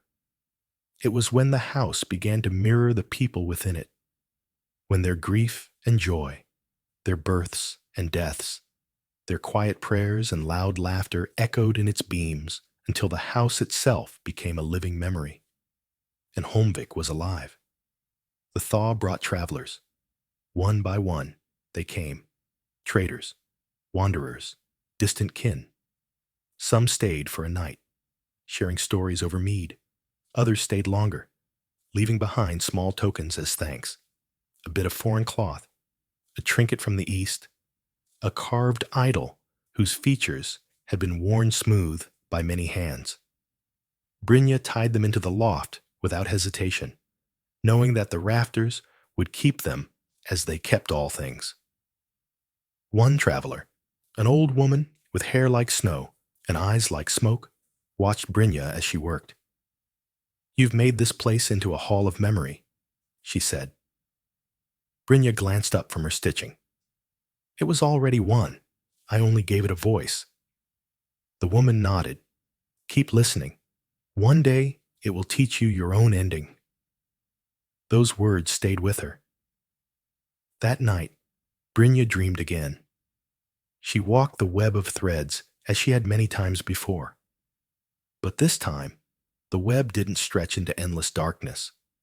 It folded inward, spiraling around her like a great cocoon, until she stood once more at the glowing knot at its center. Runolf was there. So was Gudrun. So were her parents, their faces bright with the light of memory.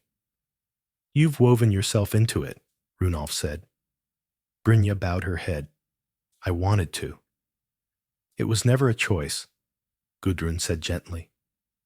You were always part of the weave. You only had to see it. Brynja looked around at the threads, feeling their warmth on her skin. And what now? Now, her mother said, stepping forward, you become the rafters. She woke with the dawn, the dream still vivid. She climbed into the loft, touching each token, the red-threaded bone, the hawthorn sprig, the carving of two birds, Freydis's golden cloth. Her hands lingered on the great weaving she'd made, its patterns a map not of the world, but of their lives. This is my place, she whispered. The rafters groaned in answer, low and deep, as though the house itself had spoken her name. When spring finally broke, they held another gathering, not of grief, but of gratitude. The villagers came with fresh bread and smoked fish, with new tokens for the loft, sprigs of budding branches, small stones from the thawed streams, bits of wool dyed with the first plants of the season. Brynja stood beneath the great cloth as they tied their offerings, her hands clasped in front of her. She felt no need to speak. The rafters were singing for them all. Kjartan stood beside her, his shoulder brushing hers. Freydis darted around the room, helping children tie their offerings high into the beams. The air was thick with the smell of pine and smoke, the sound of laughter and quiet prayers. And in that moment, Brynja understood what Runolf had meant in her dream. The threads had closed the circle. She was no longer the girl who had once feared the whispers in the rafters. She was no longer even the woman who had learned to listen. She was part of the song now. Have you ever wondered if you can live long enough in one place that it becomes you? Brynja no longer wondered. She knew. The rafters did not call anymore. They answered, and their voice was hers. As the feast ended and the last villagers departed, Brynja climbed into the loft one final time. She lay down beneath the great cloth, staring at the tokens above her, each one a name, a memory, a life woven into the house. She closed her eyes, letting the hum of the rafters wash over her. "Would you like me to continue?" she whispered, "or stop here?" The house creaked softly, and Brynja smiled. It would never truly end. It came without warning. The rafters, which had sung through winter and into the first weeks of spring, fell silent. At first, Brynja thought it was her imagination, that she had simply grown too used to the sound, that the hum had become so natural it blended with her own breath. But as the days passed, the quiet deepened. The house still creaked, still breathed, but the living harmony she had come to know, that chorus of memory and presence, had gone still. She didn't tell anyone at first. She didn't want to frighten Freydis or worry Kjartan. But in the evenings, when the others had gone to sleep, she climbed to the loft and pressed her palms against the beams, whispering into the wood, "Where have you gone?" The rafters gave no reply. Have you ever noticed how silence can grow heavier than sound? Brynja had. The longhouse felt heavier now, its quiet a weight pressing against her chest. It wasn't emptiness. No, the house still held its memories, still smelled of smoke and pine and wool, still embraced her when she stood at its heart. But it was holding something back. One night, unable to sleep, she walked out into the yard. The moon was a thin shard above the fjord, its light glinting on the patches of ice still clinging to the water. She pulled her cloak tighter around her shoulders and stared up at the longhouse. "Are you waiting for me to understand?" she whispered into the night.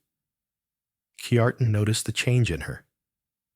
"You've been distracted," he said one morning, kneeling beside the new rack he was building. Brynja didn't answer. "Is it the house?" he asked. She looked at him, startled. "I can feel it too," he said quietly. "It's different, like it's holding its breath." She nodded. "It's silent." Kjartan frowned, looking up at the loft. "Do you think it's angry?" Brynja shook her head. "Number. It's waiting." For what? She didn't answer, because she didn't know. Freydis, too, felt the change.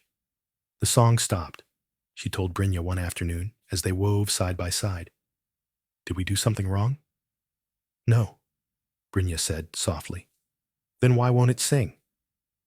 Brynja reached over and touched the girl's hand.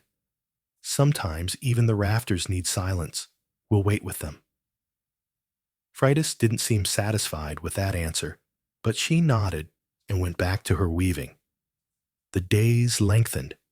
The snow melted. The fjord came alive with the cries of seabirds and the creak of fishing boats returning to the water. Yet the longhouse remained quiet.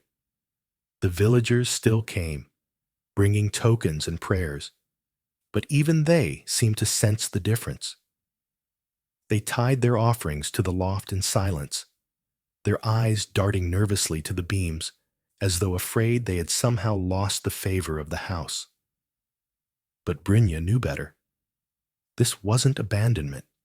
It was transformation. One evening, she dreamt again. She walked the web of threads, but this time they were dim. The glowing knot at the center pulsed faintly, as though tired. She found Runolf standing at its edge, his staff planted firmly in the ground. "It's silent," she told him. He nodded. "It must be." "Why?" "Because you've been listening to the house." he said, but now it wants you to listen to yourself. Brynja stared at the dim threads around her. I don't understand. Runolf placed a hand on her shoulder. The rafters sang to teach you that you are part of them. Now they're silent so you can hear what only you can weave. What am I supposed to weave? She whispered. Your ending, he said. She woke before she could answer. The next morning, she sat at her loom, staring at the empty warp.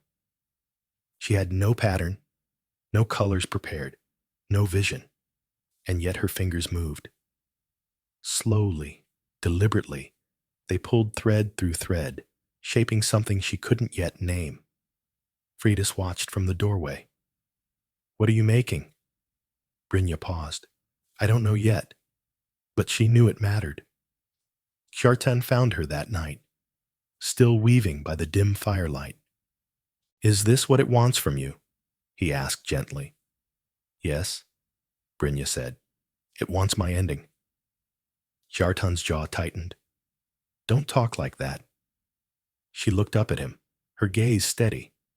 We all have an ending, Kjartan. Mine will be here, in these threads, in these beams. Isn't that what you came to understand when you stopped running? That the rafters aren't just wood. They're us? Kjartan didn't answer, but he sat with her, silent, until dawn.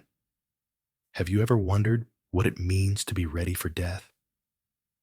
Brynja didn't think of it as an ending anymore. It was a return, a folding back into the weave. As spring turned to summer, the cloth grew.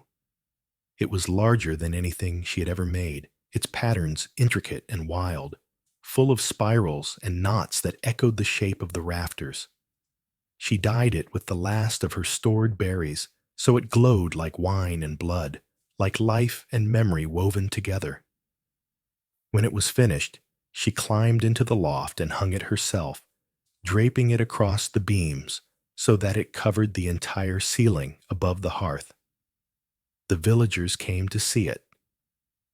They stood beneath it in silence, some weeping openly, others staring upward as though seeing the night sky itself brought down to meet them. Freydis whispered, It feels like the rafters are wearing your memory now. Brynja smiled. Then I've given them what they asked for. That night, as the fire burned low, Brynja lay on the hearthstones, staring up at her weaving. She closed her eyes and listened, and then, at last, the rafters sang again. Not the hum of before, but something richer, a sound like countless voices layered over one another, rising and falling in harmony. She heard her mother, her father, Gudrun, Runolf, and beneath them all, her own voice, steady and unafraid. Kjartan and Freydis came to her side, kneeling beside her. Do you hear it? Brynja whispered. Yes, Kjartan said softly. Freydis took her hand. It's beautiful. Brynja smiled, tears slipping down her cheeks. It's home. Have you ever wondered when your story ends? Brynja knew now. It doesn't. It only changes its shape. The rafters had called. The rafters had taught her to listen. And now, in their song, she heard her own thread, woven in, unbreakable, endless. The rafters sang for many days after that night, their new voice rising and falling with the rhythm of the longhouse. It wasn't constant, and it wasn't loud, but it was always there. A deep undercurrent, like the pulse of the earth beneath one's feet. Brynja listened as she wove, as she stoked the fire, as she walked between the loft and the yard. She could no longer tell where her own heartbeat ended, and the song of the rafters began. The villagers noticed too. They came more often, drawn by something they couldn't name. They stood beneath the great weaving she had draped across the beams, staring up at its blood and wine threads, tracing the patterns with their eyes, as if they might find their own lives hidden in the knots. And perhaps they did. Frighten whispered to Brynja one afternoon, "It's like the house is breathing through your cloth." Brynja smiled. "Maybe it is." The girl touched one of the patterns near the edge. "Will it keep singing when you're gone?" Brynja didn't answer right away. She stared at the rafters, at the tokens that hung heavy in their places, at the small carvings and threads that told the story of every soul the house had ever held. "Yes," she said at last, "it will sing louder." Kjartan spent more time indoors now. He mended the benches, sharpened the tools, and carved new shelves for the loft. But Brynja could see it in his face. He was waiting for her to tell him what came next, waiting for her to name the change they all felt creeping closer. One evening, as they sat by the fire, he finally asked, "Is this the end for you?" Brynja poked at the embers with a long stick. "It's not an end. It's the last thread I have to weave." "And when it's woven?" She turned to look at him, her eyes soft but steady. "Then I'll become part of the rafters." Kjartan clenched his jaw, as if holding back words that might come out sharper than he intended. "You talk about it like it's nothing." "It's everything," Brynja said. "I've been listening to the rafters my whole life. I've been learning how to join them. Why would I be afraid?" He said nothing after that, but she could feel his anger, his grief, his helplessness in the way he stared into the fire until the last flames died. Freydis handled it differently. She followed Brynja everywhere, as though trying to memorize her. The way she moved at the loom, the way her fingers brushed each token in the loft, the way she hummed to the rafters when she thought no one was listening. "Will you teach me everything before you go?" the girl asked one morning as they worked side by side.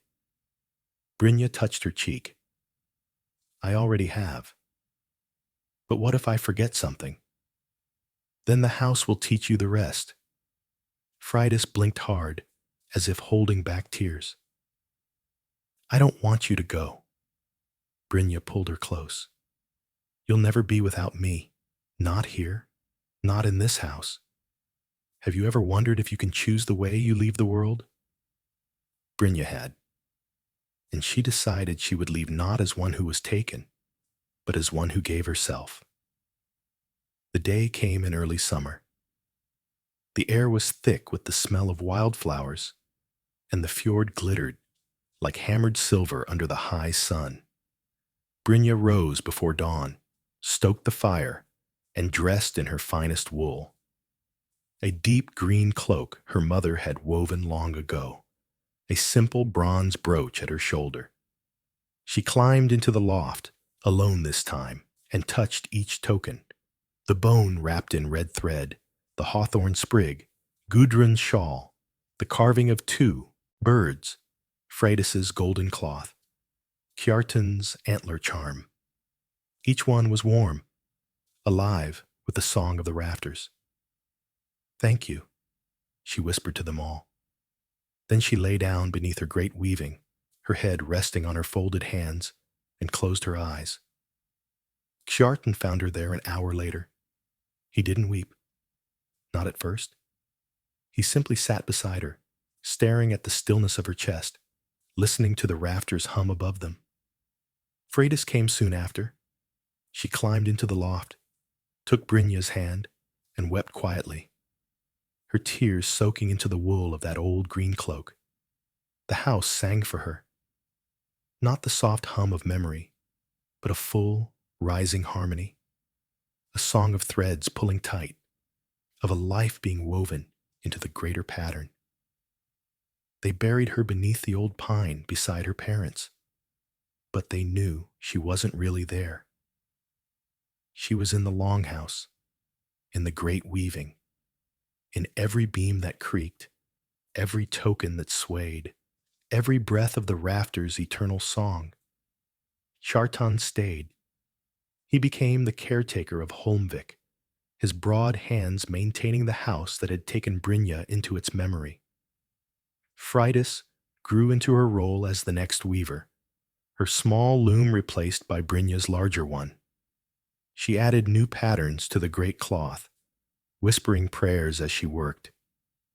And at night, she slept in the loft, listening to the rafters sing, not just the old voices, but Brynja's too.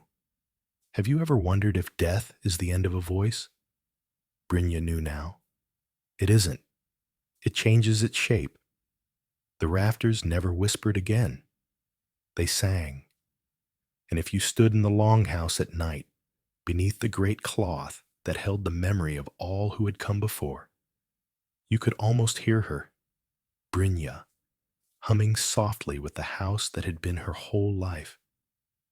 Summer came in full, long and golden, with the kind of slow, generous light that lingers well into the night.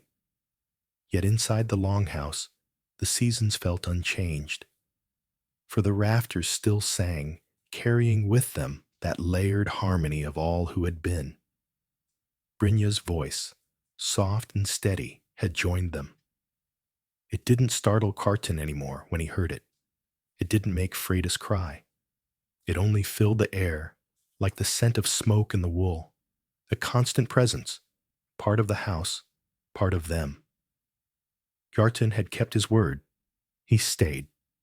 He rose early each morning, stoked the fire, and walked the yard like Thorhall once had, surveying the fjord, the hills, the paths that led away from Holmvik. He carved new benches for the growing number of villagers who came to visit, reinforced the beams with timber, carried from the forest, and spent quiet evenings adding his own tokens to the loft. Small carvings of ravens, fish, and other creatures that had fed and guided them. Freydis grew into herself with every passing day. She took to the loom as if she'd been born to it, weaving bright, intricate cloths full of symbols and stories of her own. Her patterns often honored Brynja, a spiral for her weaving, a green thread for her cloak, a rune of remembrance stitched along the hems.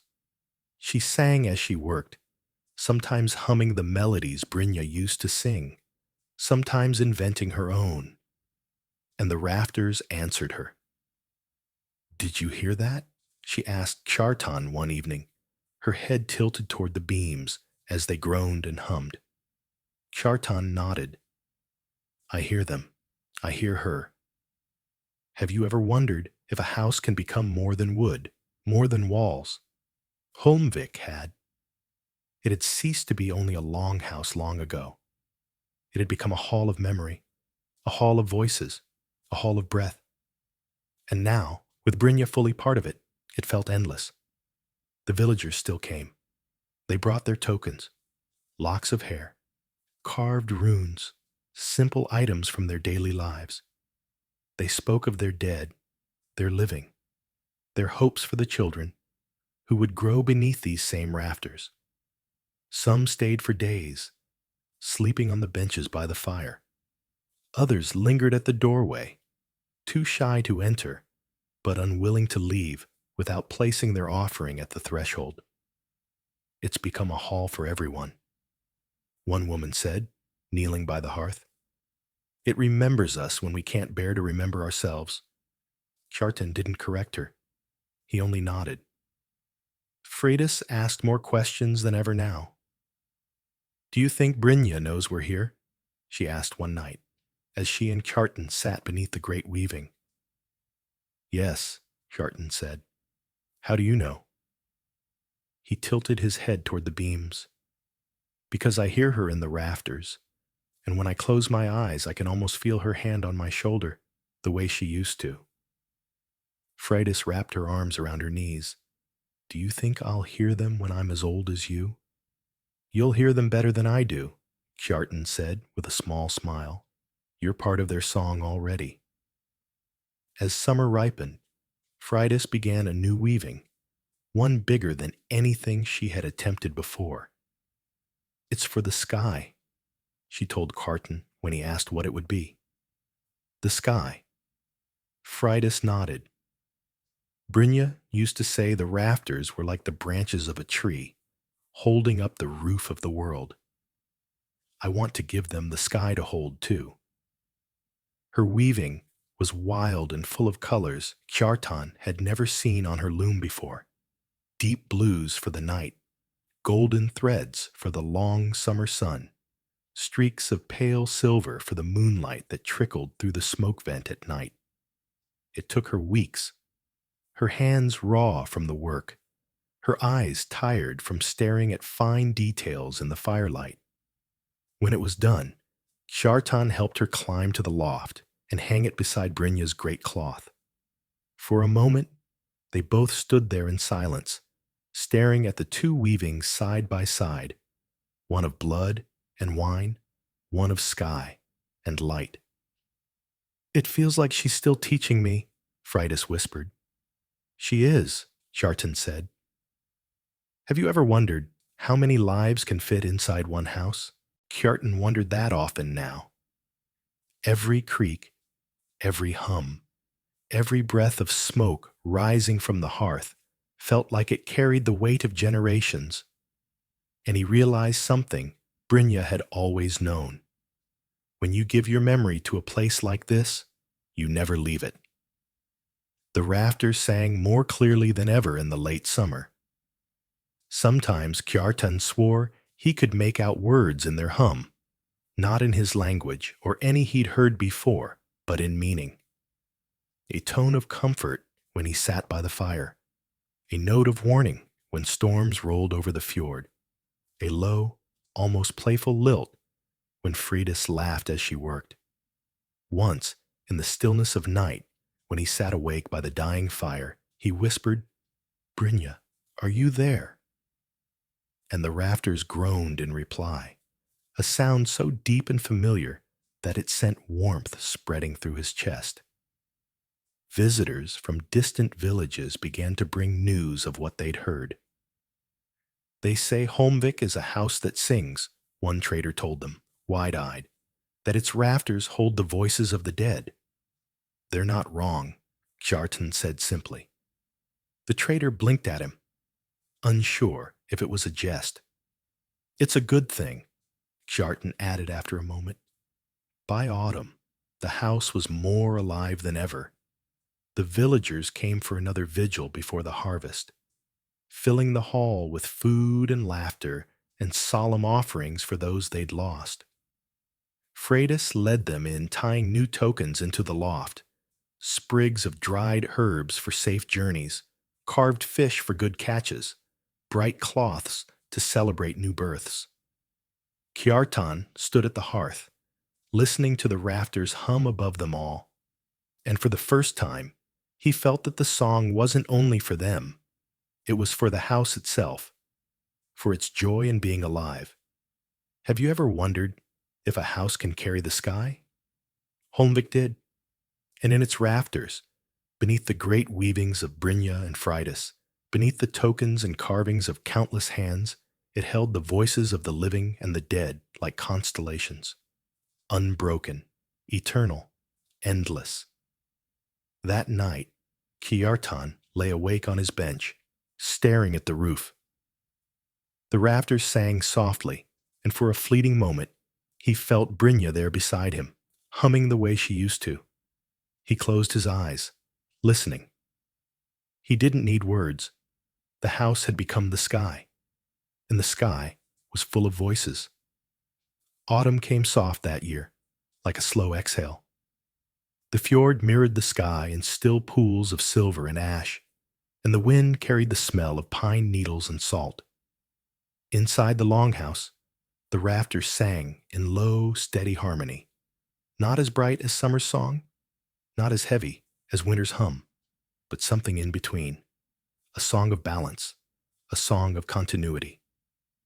Freydis had finished her sky, weaving weeks ago, and now it stretched across the loft beside Brynja's blood and wine cloth.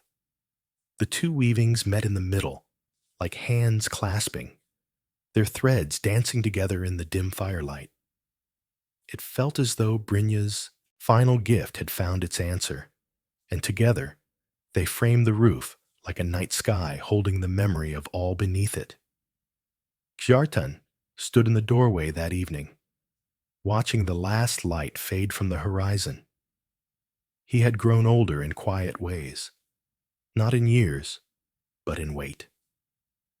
In the furrows deepening on his brow, in the steady way he held the longhouse now.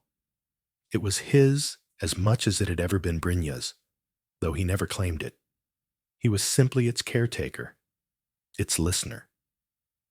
Freydis worked at the loom in the corner, humming to herself.